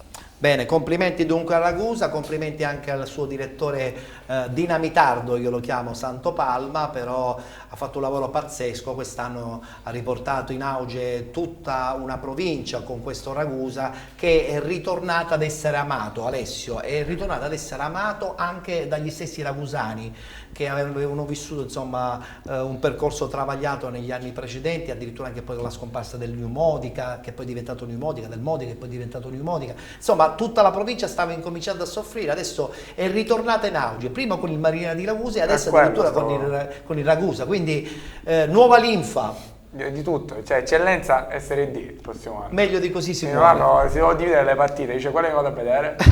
Chissà quale. Chissà quale.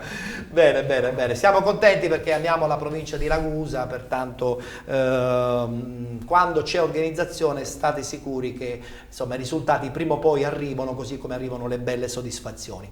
Cambiamo pagina, voltiamo pagina, anzi, per essere più esatti. Adesso ci immergiamo nel campionato di prima categoria. Lo facciamo anche con una presenza importante di una Valdinisi, ho detto bene? Benissimo, Ho detto bene, benissimo. di una Valdinisi e non del Valdinisi, perché Valdinisi intendiamo una valle. La valle del spieghi Nisi. bene, perché insomma così impariamo e assolutamente conosciamo sì. bene tutta la zona della provincia vostra. Faccio un piccolo excursus storico. Praticamente la Valdinisi è l'unione fra due paesi, Aliterme e Nizza di Sicilia, Che sono vicine. attaccati praticamente, dove esistevano due realtà calcistiche, mi permetto di dire deboli, Sì. e abbiamo avuto la fortuna, l'arguzia, la tenacia di unirvi e creare una solidità.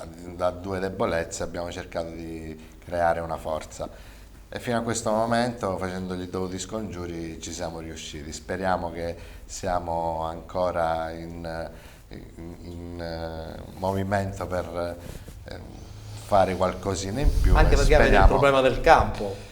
L'altra volta il Presidente me lo accennava in Sì, trasmissione. abbiamo Il problema del campo è un problema. Ma stiamo Sì, cercando di... Siamo dalla base che abbiamo tutti i problemi del Il problema del campo campo, c'erano due. Beh, quest'anno bene o male da Guarda. Cicatena hanno un po' risolto poi strada facendo, grazie al Guarda, mi cielo. hai tolto le parole di Poppa. È un problema che praticamente assilla, io parlo della nostra zona. È un problema non mi di permettere- tutti, è un problema di problema che in zona nostra c'è assolutamente. Per fortuna a Santa Teresa pare stiano facendo un campo interessante. Quindi dovreste andare a Cioè, giocare poi no, nel campo di Santa assolutamente Teresa? No, perché abbiamo avuto un incontro qualche settimana fa con l'amministrazione comunale di Nizza, Che vi ha promesso? ci ha garantito Ah, che il campo, attenzione, ha detto garantito il ce direttore, l'hanno garantito loro, sono parole loro. Ma che scusi, ma perché soltanto l'amministrazione di Nizza e non anche l'amministrazione di Aliterme? Perché praticamente noi svolgiamo il lavoro della prima squadra a Nizza di Sicilia, Sì.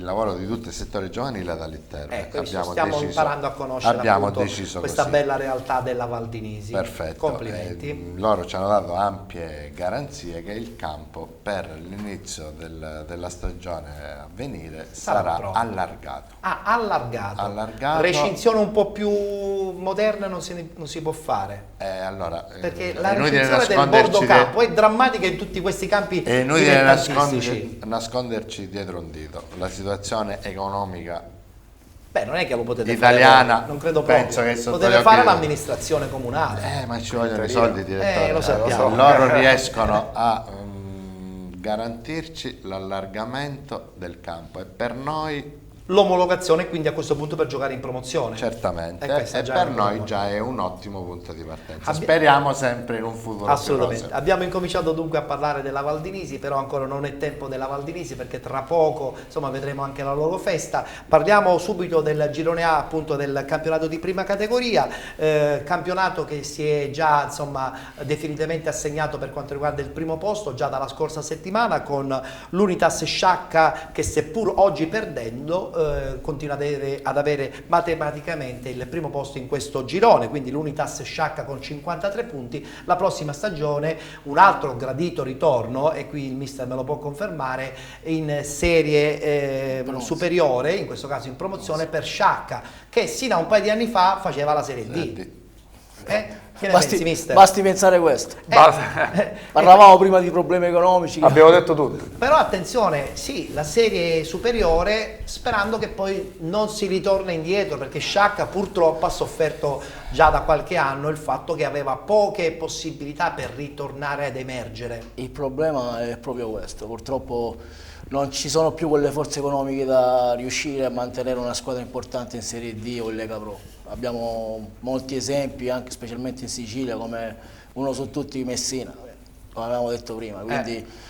Quindi è tutto complicato, bisogna cercare di unire le forze come abbiamo fatto noi dalle nostre parti, cercare di portare un po' il calcio, un po' di calcio nei nostri paesi. Ma voi avete l'entusiasmo, che secondo me è fondamentale in qualsiasi società dilettantistica. Se c'è l'entusiasmo, probabilmente avete fatto un primo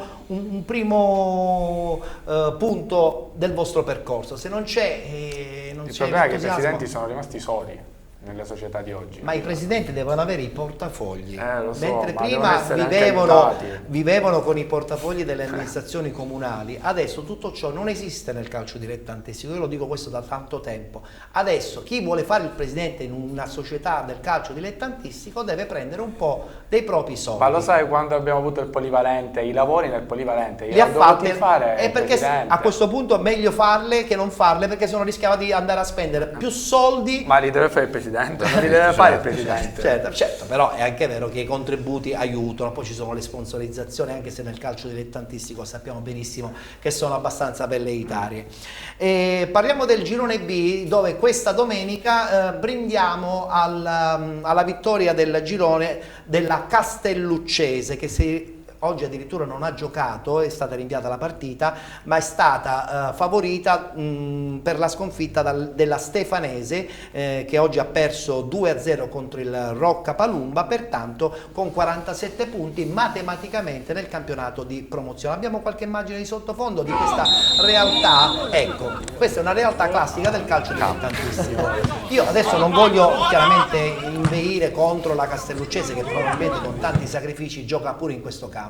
Però la prima cosa che mi abbaglia è la recinzione che c'è intorno al campo, dove secondo me già necessita una sistemazione, anche perché poi vai a fare un campionato di promozione e sei costretto anche ad incontrare squadre con un certo blasone che possono sulla carta portare pubblico, quindi un servizio pubblico poi deve essere gestito in maniera efficace. Briguglio, che ne pensi tu?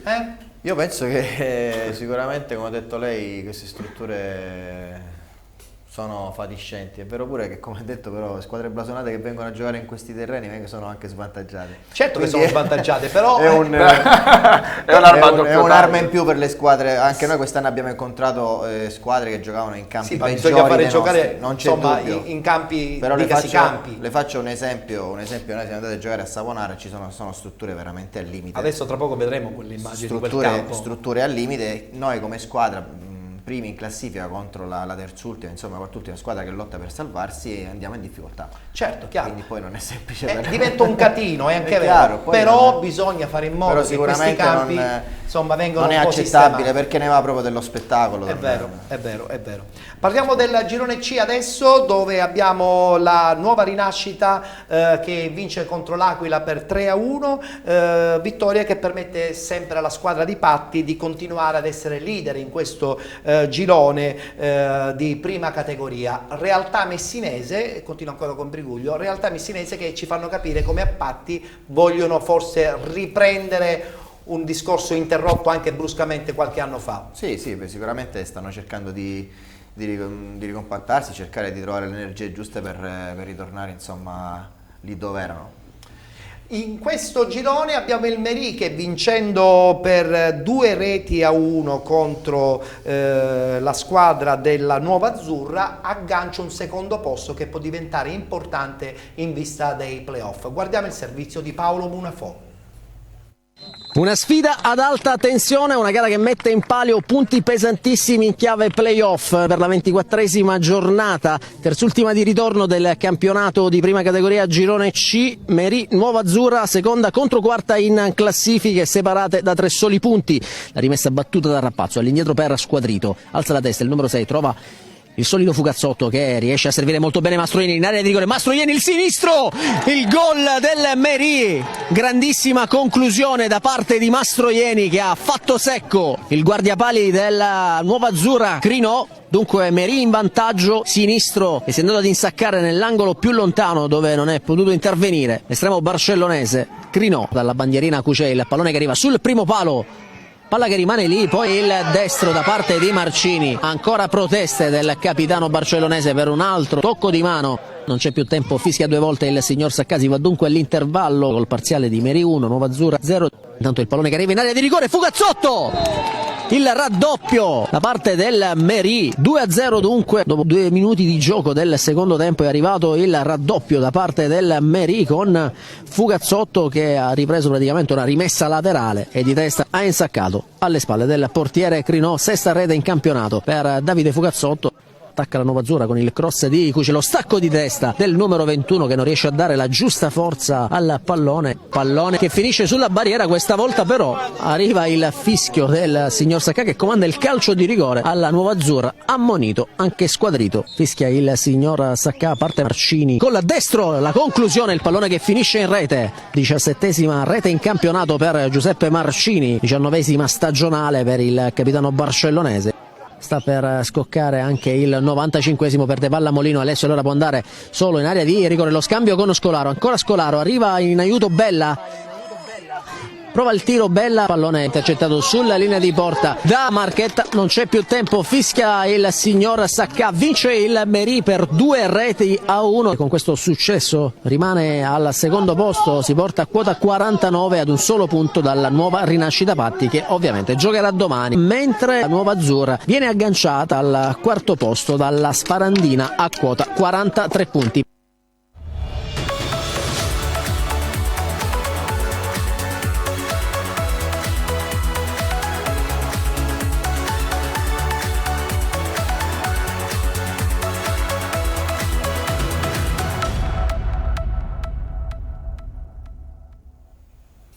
Complimenti alla Castelluccese, dunque prossima stagione, speriamo anche da protagonista nel campionato di promozione. E adesso parliamo del girone D, il tanto atteso girone D, almeno in questa puntata, perché stiamo ospitando 2 dirigenti e l'allenatore di questa squadra che ha ucciso questo girone D, perché insomma record assoluto di vittorie, direttore, più soddisfatti di così, insomma si muore. Ma guarda, partendo dalla finale playoff l'anno scorso e dalle vicissitudini purtroppo che ci sono accadute in estate, siamo riusciti a fare quadrato e ad assemblare un contesto, mi permetto di dire, globale, dove le 2 comunità ci sono state vicine, dove tutti i ragazzi che sono stati contattati hanno capito fin da subito che l'aria che si respirava dentro lo spogliatoio della Val di Nisi quest'anno era veramente diverso. La maestria del mister Parisi insieme ai suoi collaboratori ha fatto tutto il resto, e poi infine, non per ordine di importanza, i ragazzi sono stati strepitosi. La dirigenza cerca di fare tutto quello che i ragazzi necessitano e tutto quello che i ragazzi hanno di bisogno, e tutte queste componenti hanno permesso di fare questa cavalcata magnifica. Una cavalcata bellissima che per qualche settimana poteva essere in un certo senso tarpata da questo Atletico Messina. Mister, questo Atletico Messina ti ha fatto un po' paura in alcune partite? Insomma, ci avete pure perso nello scontro diretto addirittura a casa vostra. Sì, ma io difficilmente guardo gli altri. Io mi preoccupo del mio gruppo, mi preoccupo dei miei calciatori, mi preoccupo di gestire gli allenamenti insieme ai miei collaboratori, a Peppe Allegra che si occupa dei portieri e a Simone Saida che mi dà una mano nella gestione del gruppo. Io le dicevo anche prima che io ho capito che vincere il campionato la seconda giornata del girone di andata, quando sono andato a vincere con l'Atletico Messina per 4-0. Da lì ho capito che avevo una squadra forte. Lì anche noi abbiamo capito che effettivamente era il cambio di passo della vittoria probabilmente. Sì, ho capito subito di avere una squadra forte mentalmente. Eravamo proprio decisi che dovevamo vincere questo campionato e ci siamo riusciti, forse scrivendo una pagina importantissima della storia del calcio dei due paesi all'Interme a Nizza. Io voglio ringraziare la società perché ha creduto in un giovane mister che veniva da lavori nei settori giovanili, ho allenato dai primi calci alla juniores. Perché quando si viene nei settori giovanili mica è uno svantaggio. Senza dubbio, ma magari si comprende poi dopo il passaggio e quindi insomma si acquista più esperienza proprio perché hai già un'esperienza alle spalle giovanile, quindi il primo rapporto devi averlo anche con i ragazzini. Sì, però poi il magari linguaggio poi cambia, chiaro. Si può pensare che gestire magari una persona di 30 anni che magari ha lavorato tutto il giorno e poi viene al campo e non ha voglia di fare una corsa con variazione. Lì diventa poi la capacità anche del mister, senza dubbio. Voglio dire, non diamo soltanto e poi aiuta devi avere un obiettivo. Noi avevamo questo obiettivo che dovevamo dedicare al nostro presidente, dovevamo dedicare alle due comunità e principalmente volevamo fare proprio questo sforzo mentale che volevamo scrivere qualcosa di importante, ci siamo riusciti. E ci siete riusciti, tra poco vedremo anche il vostro bel film di questa stagione meravigliosa, però prima, ritornando a parlare dell'Atletico Messina, ci guardiamo il servizio della vittoria fuori casa appunto dell'Atletico Messina contro il Saponara per 2-1. Attenzione perché la prossima settimana, anche in prospettiva play-off, lo scontro diretto potrebbe decidere se effettivamente questi play-off si fanno o non si fanno. Lo scontro sarà contro il Città di Calatabbiano. Voi ci avete perso questo sabato. Sì, abbiamo perso sabato. Vabbè, ci può anche stare. Città di Calatabbiano dell'amico mio Luvito. Ci può anche stare. Guardiamoci l'incontro appunto tra Saponara e Atletico Messina. Vittoria dell'Atletico Messina per 2-1.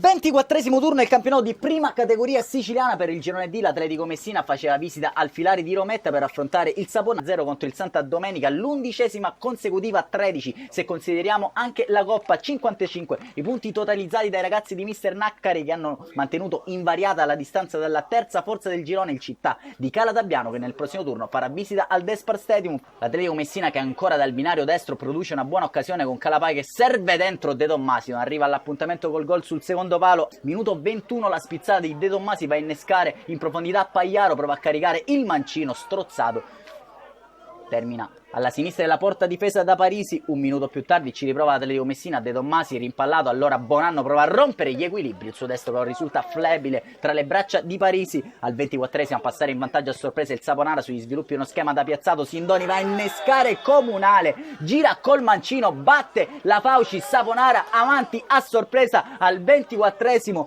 la rete del classe 79 Salvatore Comunale porta a sorpresa in vantaggio i ragazzi. Mister Cibira non si scompone però l'Atletico Messina, subito un buon anno e scodella dentro questo pallone. Corso tocca con la mano, indica il dischetto il direttore di gara Fragalà sul punto di battuta. Mirko Pagliaro all'occasione di siglare il suo 16° sigillo stagionale a tu per tu con Parisi, apre troppo il compasso e manda alto. Non sicuramente da ricordare questo primo tempo per il bomber biancazzurro, che ha fallito già 2 buone occasioni. Occhio all'altro lato, perché qui lo nostro legge male questo pallone, può prendere il fondo del campo, va al rimorchio che poi termina sul destro di Orecchio. Calcia alto, era stata comunque ravvisata a posizione di offside dal direttore di gara Fragalà. Nicosia dall'altro lato prova allora ad alimentare l'azione offensiva, buon gioco di gambe di De Tommasi che carica il bolide mancino.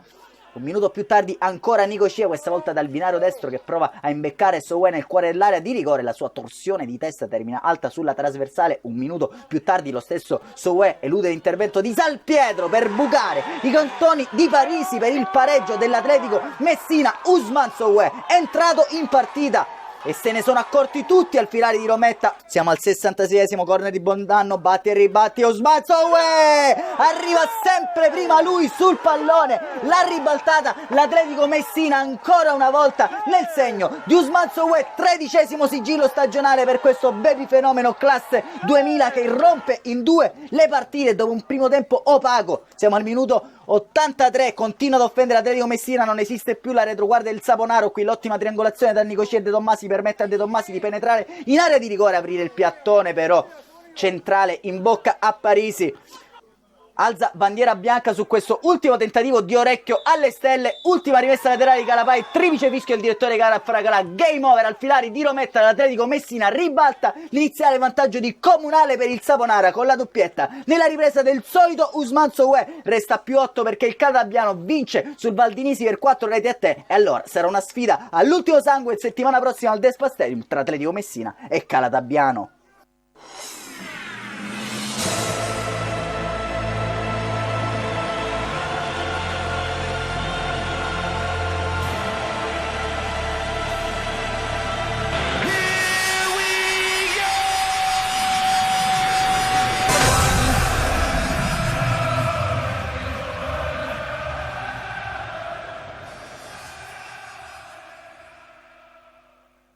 Grande stagione dunque per l'Atletico Messina, così come è stata sicuramente una grande stagione per le città di Calatabbiano, che si incontreranno nel big match domenica prossima. A questo punto, se l'Atletico Messina vince la partita, matematicamente potrebbe già raggiungere il campionato di promozione e seguire la Valdinisi, quindi insomma questa accoppiata tutta messinese sarà una cosa positiva. Valdinisi che adesso è protagonista all'interno della nostra trasmissione con la sua bella festa di questa stagione meravigliosa.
arrivato il momento di festeggiare. Triplice fischio al Comunale di Nizza. La Valdinisi conquista la promozione vincendo per 6-2 contro il Saponare, annichilendo letteralmente il girone D di prima categoria, cannibalizzando letteralmente ogni avversario trovato nella sua strada.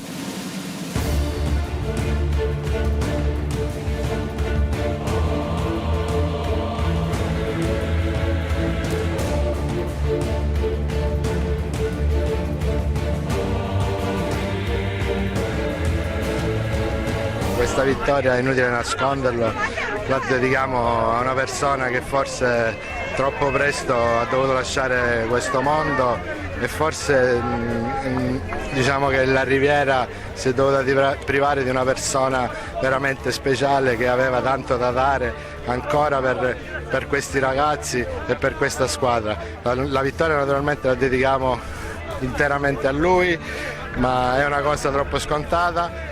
La vittoria la dedichiamo anche a tutti i ragazzi che hanno preso questo impegno e l'hanno portato a termine, a compimento, anche dedicando ogni partita e ogni prestazione a lui.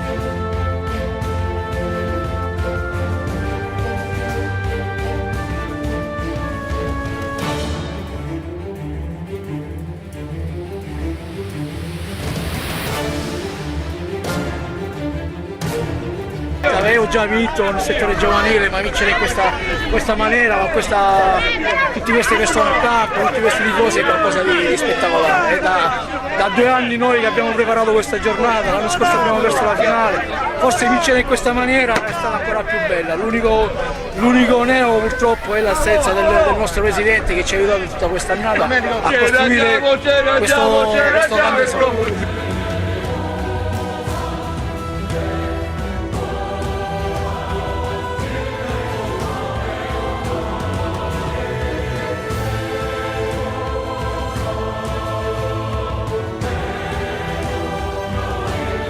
Intanto ci godiamo questa vittoria, poi subito da domani cominciamo insieme al direttore, insieme alla società a trovare quelle pedine che ci aiuteranno come ci hanno aiutato quest'anno con i vari Mazzullo, Goffredo, Simone. Sicuramente la società ci metterà a disposizione un gruppo forte per essere protagonisti anche in promozione.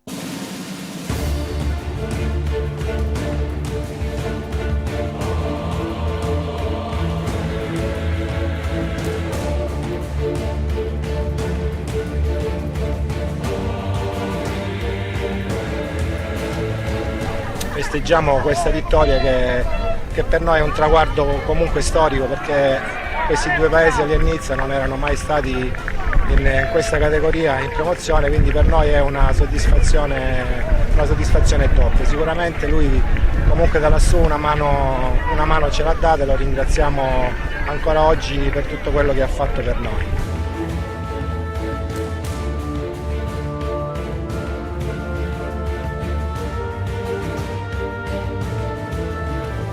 Campionato secondo me strameritato, una squadra costruita subito dopo la sconfitta diciamo il pareggio nella finale, cioè il giorno dopo eravamo pronti per ripartire più forti di prima. Poi durante l'estate c'è stata pure la scomparsa del presidente Manoti, un punto di riferimento molto importante per questa società. E la scomparsa del presidente diciamo che ci ha dato ancora più forza per dare magari il 101% e quindi oggi festeggiamo perché l'abbiamo meritato veramente. Dico in anteprima che questa società è una società molto giovane e non si pone limiti.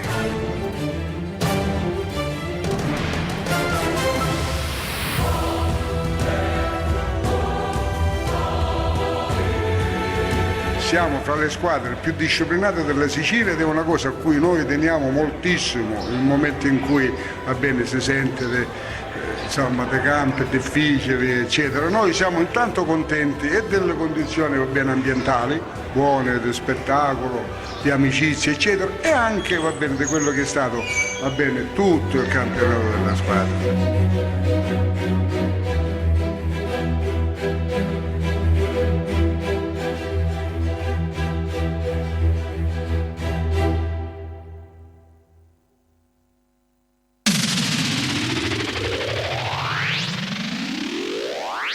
Direttore Basile, gli ultimi 30 secondi di questa bella storia del Val di Nisi, li vogliamo giustamente anche dedicare anche noi all'ex presidente che è scomparso e che da quello che ho sentito e percepito era una persona fondamentale per la vostra comunità.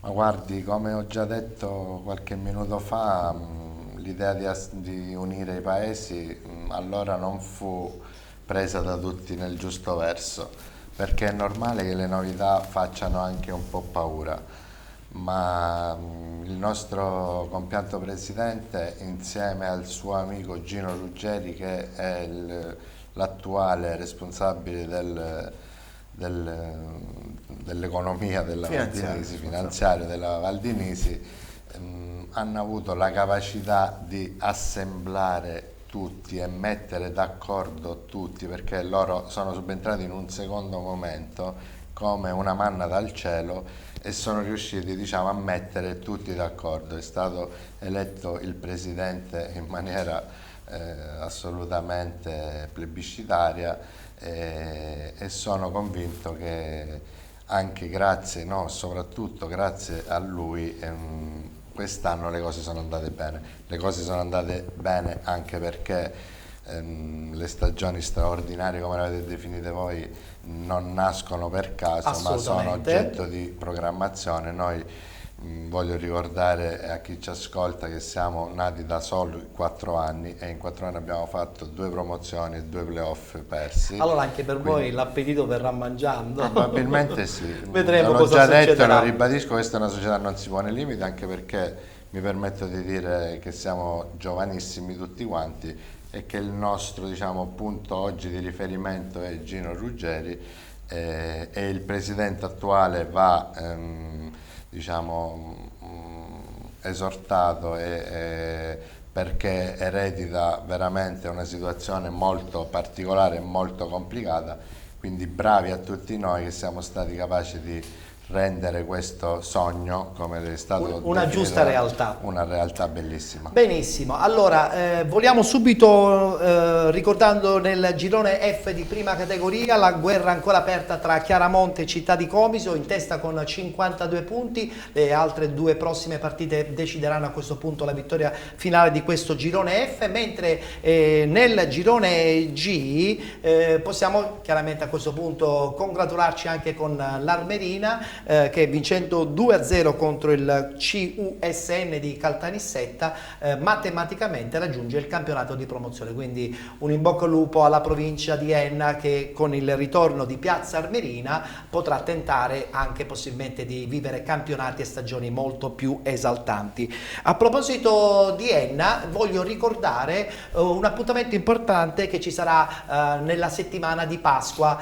Stiamo parlando del torneo giovanile di calcio categoria Pulcini e primi calci. Tra i Pulcini ci sarà l'Atalanta, il progetto Enna Sport 2004, la Val Guarnerese, la Promo Club Calcio, il Caltanissetta Soccer, la Meridiana Calcio, il Riesi 2002, l'Enna Calcio, l'Alfa Sport e Aurora Rossa, mentre per i primi calci le squadre che parteciperanno saranno sempre l'FC Enna, la GEAR, il progetto Enna Sport 2004 e il Sant'Anna di Enna. Quindi vi aspettiamo nella settimana di Pasqua ad Enna, tra l'altro in occasione appunto delle festività di Pasqua ci sarà questa bellissima processione storica che si svolge proprio nel cuore di Enna, che vi consigliamo assolutamente di vedere. Tengo a precisare che all'interno di questa straordinaria iniziativa sportiva il testimonial ufficiale sarà Stefano Bonaccorso che si occupa dell'attività di base dell'Atalanta Calcio. Tra l'altro un'altra bella occasione per Penalty, che sarà presente con le sue telecamere, quindi vi racconterà questa bellissima iniziativa tutta sportiva all'interno della settimana di Pasqua 2019 a Enna. Passiamo ai saluti e lo facciamo iniziando con Alessio Tabascio, che ha difeso la porta della Cicatena, vittoriosa nel campionato di promozione. Rimani da Cicatena? Che domanda secca che ti ho fatto. Così senza... Ci devi pensare? No. Ti piacerebbe rimanere? Sì, non ne ho problemi. Anche perché la società, insomma, ti ha accontentato in tutto. Sì, devo dire, non mi ha fatto mancare niente, quindi non penso ci siano problemi. E poi portiere vincente non si cambia. Almeno così dicono, poi non lo so se è vero. Infatti non si cambia, non è detto che uno rimane. Bene, allora in bocca al lupo, un saluto a tutti i tifosi, un saluto al team, un saluto particolare a Mister Iemma, che speriamo di rivedere presto anche qui a Penalty, e a questo punto meritato riposo. Sì, ora un po' di riposo. Niente tornei, solo riposo. Solo riposo. Un saluto anche al direttore generale della Valdinisi, Salvo Basile. Direttore, grazie per essere stato presente qui oggi a Penalty. Grazie a voi per l'invito. E un saluto anche a mister Giacomo Parisi, confermato per la prossima stagione? Dovrebbe. Rimani, sì. Se mi vogliono sì. Dai, devi volerlo pure tu però. Sì, io sono a casa. Tu sei a casa, quindi non puoi mancare. Un saluto anche a Carmelo Briguglio, vicepresidente della Valdinisi, un in bocca al lupo perché so insomma che si occupa a 360 gradi dei social del progetto Valdinisi e questo è importante diciamo, perché si è presenti proprio 24 ore su 24. Per noi la comunicazione è fondamentale, quindi cerchiamo di curare tutti i canali social nel migliore dei modi. Bene, complimenti, un abbraccio a tutti i vostri tifosi. Noi adesso chiudiamo la puntata e vi lasciamo con un appuntamento importante, tutti i gol del Licata in questa stagione 2018-2019, quindi non scappate, dopo la sigla finale di penalty partirà questo speciale dove si potranno rivedere gli straordinari gol della squadra di Campanella che ha vinto alla grande questo girone A del campionato di eccellenza. La seconda parte, in questo caso il girone di ritorno, lo vedrete naturalmente domenica prossima. Grazie per essere stati con noi, in regia come al solito Andrea Salerno, coadiuvato da Roberto Di Marco, un ringraziamento particolare anche all'editore di Gold 78, nonché anche all'editore di Prima TV, Mirko Leonardi. Grazie a tutti, appuntamento con Penalty la settimana prossima, giorno 14. Grazie a tutti.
Tra i piedi di Civilleri che può puntare nell'1 contro 1, Civilleri con la sua consueta classe va di forza, riesce a penetrare, palla appoggiata dietro, testa, rete!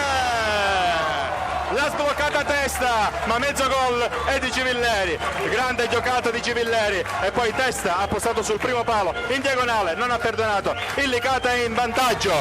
Cross dalla destra da parte di Rizzo, attenzione pallone che arriva nell'area di rigore e testa! Trasforma in rete, Licata che passa in vantaggio 1-0. Pira, punta all'area di rigore, serve testa, 1 contro 1 con il portiere, testa, conclusione, rimpallata, ci può riprovare, palla respinta, Corso 2-0, il raddoppio del Licata che chiude la partita. Corso, minuti di gioco 93, il Licata chiude la partita con Corso in contropiede. Palla per Rizzo che può entrare in area di rigore, Rizzo si defila, palla in mezzo, Cannavò sul secondo palo, c'è testa che realizza, il Licata si porta in vantaggio. Sono trascorsi 12 minuti e testa per la terza volta consecutiva timbra il cartellino. Area di rigore affollata di maglia licatesi, palla che arriva sul primo palo, Chiavaro al limite dell'area, conclusione che si insacca con un gran gol da parte di Alfio Chiavaro, destro d'incontro ed è un grandissimo gol quello del 2 giallo-blu, campione d'Europa di beach soccer, grande giocata da parte di Alfio Chiavaro. Fischia l'arbitro, parte Cannavò. Solita rincorsa del 9 giallo-blu, destro che si insacca alle spalle di Bucaria, il Licata serve il tris dopo appena mezz'ora. Palla ancora larga per Civilleri, cross sul primo palo, Cannavò tutto solo, 4-0 del Licata, doppietta per Antonino Cannavò su assist al baggio da parte di Marco Civilleri. Convinto, riesce a mettere in movimento Rizzo, arriva sul fondo, cross in mezzo, testa sul secondo palo, 5-0 del Licata. 5-0, tutto davvero troppo facile per il giallo-blu, doppietta di Davide Testa che sale a quota 4. Palla alta che resta in campo, Dama fa da sponda, bene per Convitto, tutto solo, Convitto, e stavolta è rete, stavolta Convitto realizza, si sblocca anche lui, è il 6-1 del Licata, limite dell'area, ancora per Chiavaro, palla bassa, Dama tutto solo, rete, gol anche di Peppe Dama che l'ha cercato e l'ha trovato. Peppe Dama mette in movimento Corso, scarta anche il portiere, 8-1 del Licata. Corso, giocata in velocità, assist di Peppe Dama, minuti di gioco 88, il Licata ne fa 8. Vediamo chi tra Polito e Angelo Caronia va sulla battuta, attenzione il gol, segna il Canicattì con Polito che sul palo del portiere ha beffato Di Paola, una punizione bassa di Polito che ha trovato un po' spiazzato Di Paola, palla che si è insaccata all'angolino, minuto 11 del secondo tempo, palla verso Iragi che prova a guadagnare, ci riesce alla grande il fondo, prova adesso a entrare in area e c'è il calcio di rigore, per una spinta calcio di rigore, Caronia spiazza Di Paola, 2-0.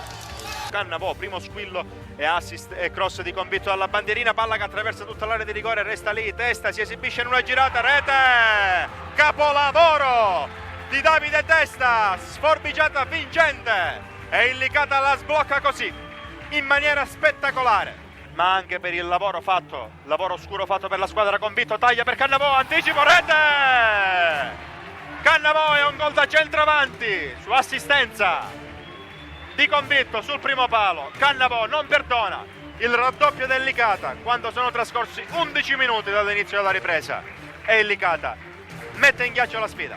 E alla sagra alimentare mentre il Licata va subito in avanti con Testa che stacca, palla dentro Cannavò, il Licata è già in vantaggio. Sono passati 60 secondi dall'inizio della partita, sponda di Testa e da pochi passi Cannavò trasforma per il gol del vantaggio del Licata. Minuti di gioco 1 e Cannavò ha già colpito, Licata in vantaggio, poi San Giorgio, Ciancimino e un buco che libera Cannavò, Cannavò conclude, rete, grande gol di Antonino Cannavò che al terzo minuto sblocca il risultato con un pregevole contropiede finalizzato con una conclusione di incontro che supera Maltese e porta in vantaggio il Licata quando sono trascorsi 4 minuti dall'inizio della partita. Davide Testa deve tenerla giù, prova invece il capovolgimento di fronte diretto, trova Cannavò che serve Convitto, area di rigore per Rizzo, 1 contro 1, Rizzo conclude e raddoppia, un contropiede perfetto quello del Licata che si conclude con la battuta centrale di Leandro Rizzo che non lascia scampo a Maltese. Ancora Convitto, punta e salta di netto il proprio avversario, Convitto rientra, conclude, grandissimo gol di Convitto, una magia del 10 giallo-blu che trova l'incrocio dei palli lontano, un gol che vale il prezzo del biglietto, 3-0 e titoli di coda su questa sfida. Attenzione, calcio di rigore per il Licata, un fallo di mano. Io sinceramente non me ne ero accorto, ma l'arbitro è stato abbastanza deciso. 31esimo minuto, potrebbero cambiare le sorti della gara. Parte Antonio Cannavò, la sua rincorsa.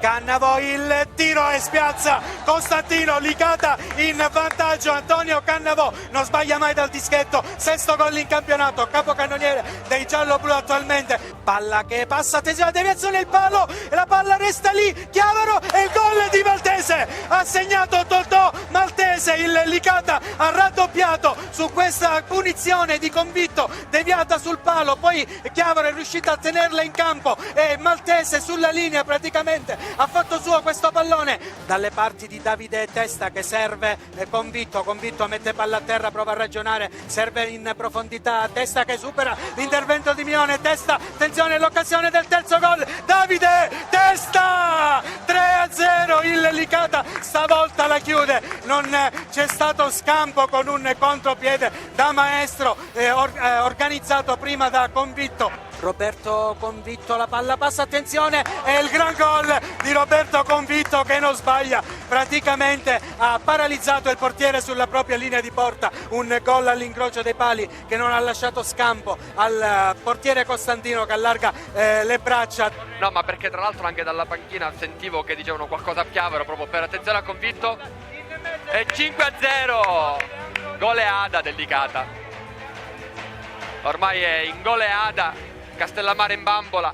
spalle alla porta, viene fermato, poi Bira tre quarti campo, prova la gran conclusione, ribattuta, pallone che finisce in rete, il vantaggio del Licata, ha segnato Corso, azione rocambolesca, pallone che è finito tra i piedi di Corso che a tu per tu ha freddato Dolenti, protesta per una posizione di offside, il Geraci non ravvisata dal secondo assistente, arriva probabilmente anche un cartellino giallo per Palazzo per proteste, il Licata è però passato in vantaggio, ancora lui tra le linee, riesce a vincere un paio di rimpalli, poi viene fermato da Prestigiacomo sull'incedere dell'azione, però San Giorgio mette in movimento testa tu per tu, testa, destro, rete, ha raddoppiato il Licata. Grande azione stavolta dei gialloblu con testa che fredda sul primo palo Dolenti. Sono trascorsi 11 minuti dall'inizio del primo tempo. Il Licata ha già raddoppiato.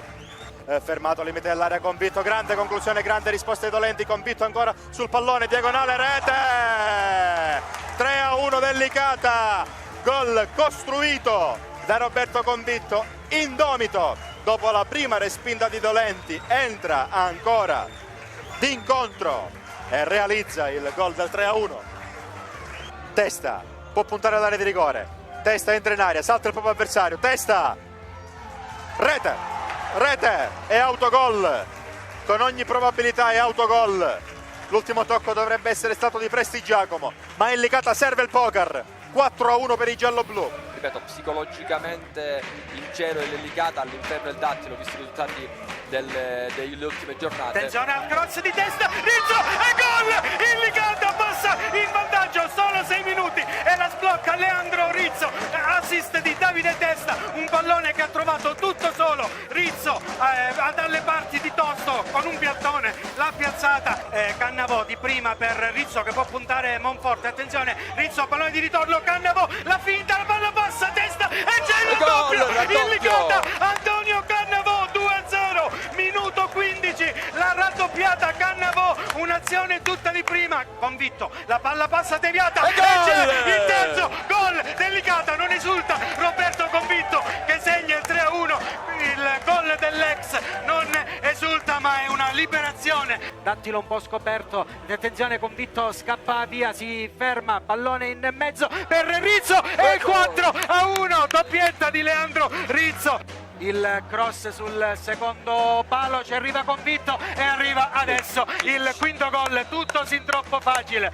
gol di Cannavò. Non c'è più la tensione che si è registrata nel primo tempo, attenzione Cannavò ruba palla, il cross e c'è il 6-1 di Corso, partita decisamente tennistica, dal risultato tennistico. Attenzione l'errore, Corso davanti a Tosto, Corso attenzione e la doppietta di Corso, un po' sconsolato a Testa, la voleva questa palla sì, ma questa la si è voleva fatto ormai ingolosire, era un metro dalla porta. San Giorgio di Testa contende un pallone a tre piedi, poi Convitto, area di rigore, Convitto va giù, calcio di rigore per il Licata.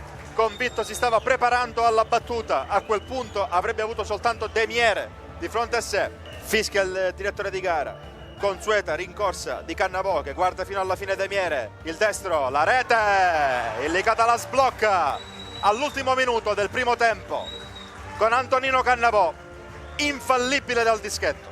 Squadre che adesso si sono spezzate in due, Convitto in mezzo al campo, grande giocata di Convitto che poi cerca di far viaggiare verso la porta Rizzo, posizione irregolare, Rizzo 1 contro 1 con Demiere, steso, calcio di rigore per il Licata, secondo calcio di rigore per il Licata, ma è stata pregevole la giocata di Rizzo, ammonito Demiere, ancora Cannavò dal dischetto, stesso tipo di rincorsa, destra di Cannavò ed è il raddoppio del Licata, implacabile dal dischetto Antonino Cannavò, 2-0.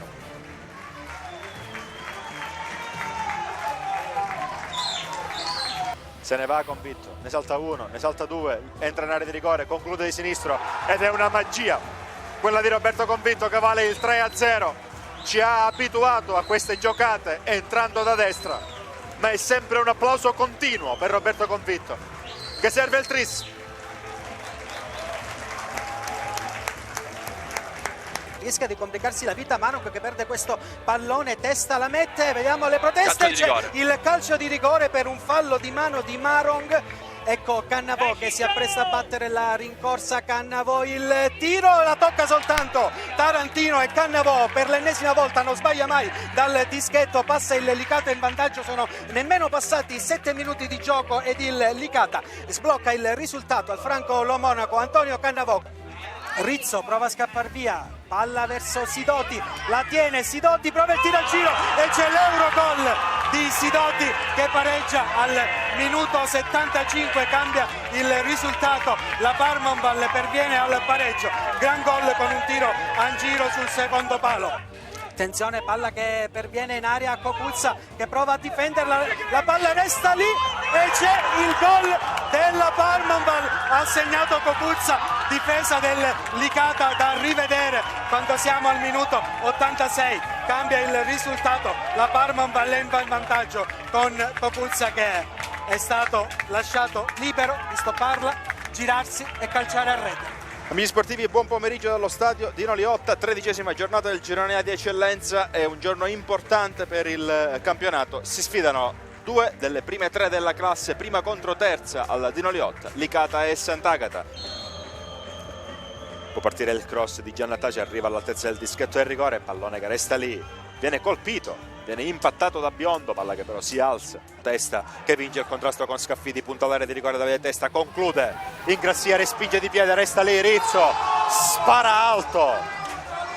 alto Leandro Rizzo di sinistro, ne salta due, Genovese conclude sul primo palo chiamando all'intervento Valenti che si è protetto, non è finita, conclusione ancora di Compagno e allora è convinto sul punto di battuta, va a calciare in porta e a chiamare Ingrassia ad un intervento non eccessivamente complicato. Buon tempo, allarga per Biondo, conclusione che si alza sulla traversa di Valenti.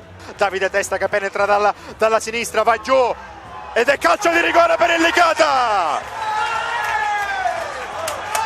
Grande giocata di Davide Testa. Fischia il direttore di gara, consueta rincorsa di Cannavò, il destro si oppone stavolta Ingrassia. Primo errore per Cannavò. Licata che resta comunque avanti, Testa, non c'è fallo su Scaffidi, Testa può puntare Tricamo, limite dell'area, Testa può rientrare, lo fa, se va sul sinistro, deviato, calcio d'angolo, Pira, pallone che va messo in aria, arriva il cross sul secondo palo e Ingrassia si allunga per deviare ma era fuori gioco anche in queste circostanze. Ma non c'è più tempo, arriva il primo pareggio stagionale al Dino Liotta tra Licata e Sant'Agata, finisce 0-0, Licata che recrimina per un calcio di rigore sbagliato da Cannavò. Può crossare Rizzo, arriva un cross in area, fallo di mano e c'è calcio di rigore anche per il Licata, fallo di mano ingenuo, lo dobbiamo dire, da parte di King, consueta rincorsa da parte di Antonino Cannavò, che andrà di destro, il destro, la rete, il Licata pareggia, ha segnato Cannavò, è 1-1 al 6° minuto della ripresa. Buona la giocata di Enea che riesce anche a servire San Giorgio, area di rigore, palla in mezzo che resta lì e il Licata è in vantaggio. Ha segnato Roberto Assenzio, 2-1 del Licata, ha segnato Assenzio, il Licata la ribalta, Assenzio limite dell'area, 2 volte, Assenzio tiene il pallone su, ancora, ball cross, secondo palo, Testa, rete, Davide Testa torna al gol e il Licata serve il tris con Davide Testa, partita in ghiaccio, gioco, partita, incontro. Rizzo prova a centrarsi, prova a superare Accardo, il cross tagliato, ma il Cannavò è la gol, il Licata passa alla prima vera occasione, 12° minuto, Antonio Cannavò mette dentro la sfera su un ottimo cross di Leandro Rizzo, 1-0 per il Licata che la sblocca così al minuto 12. Chiavaro vede, attenzione, Cannavò tutto solo, prova a passarla per Testa e c'è il raddoppio, anzi è San Giorgio, primo gol con la maglia del Licata per Alessio San Giorgio, il Mazzara totalmente distratto in questa situazione, tutto è partito da Chiavaro che ha visto benissimo Cannavò che si è destreggiato al centro dell'area e con un tocco di esterno ha passato a San Giorgio, minuto 33, il Licata raddoppia qui a Mazzara, Alessio San Giorgio.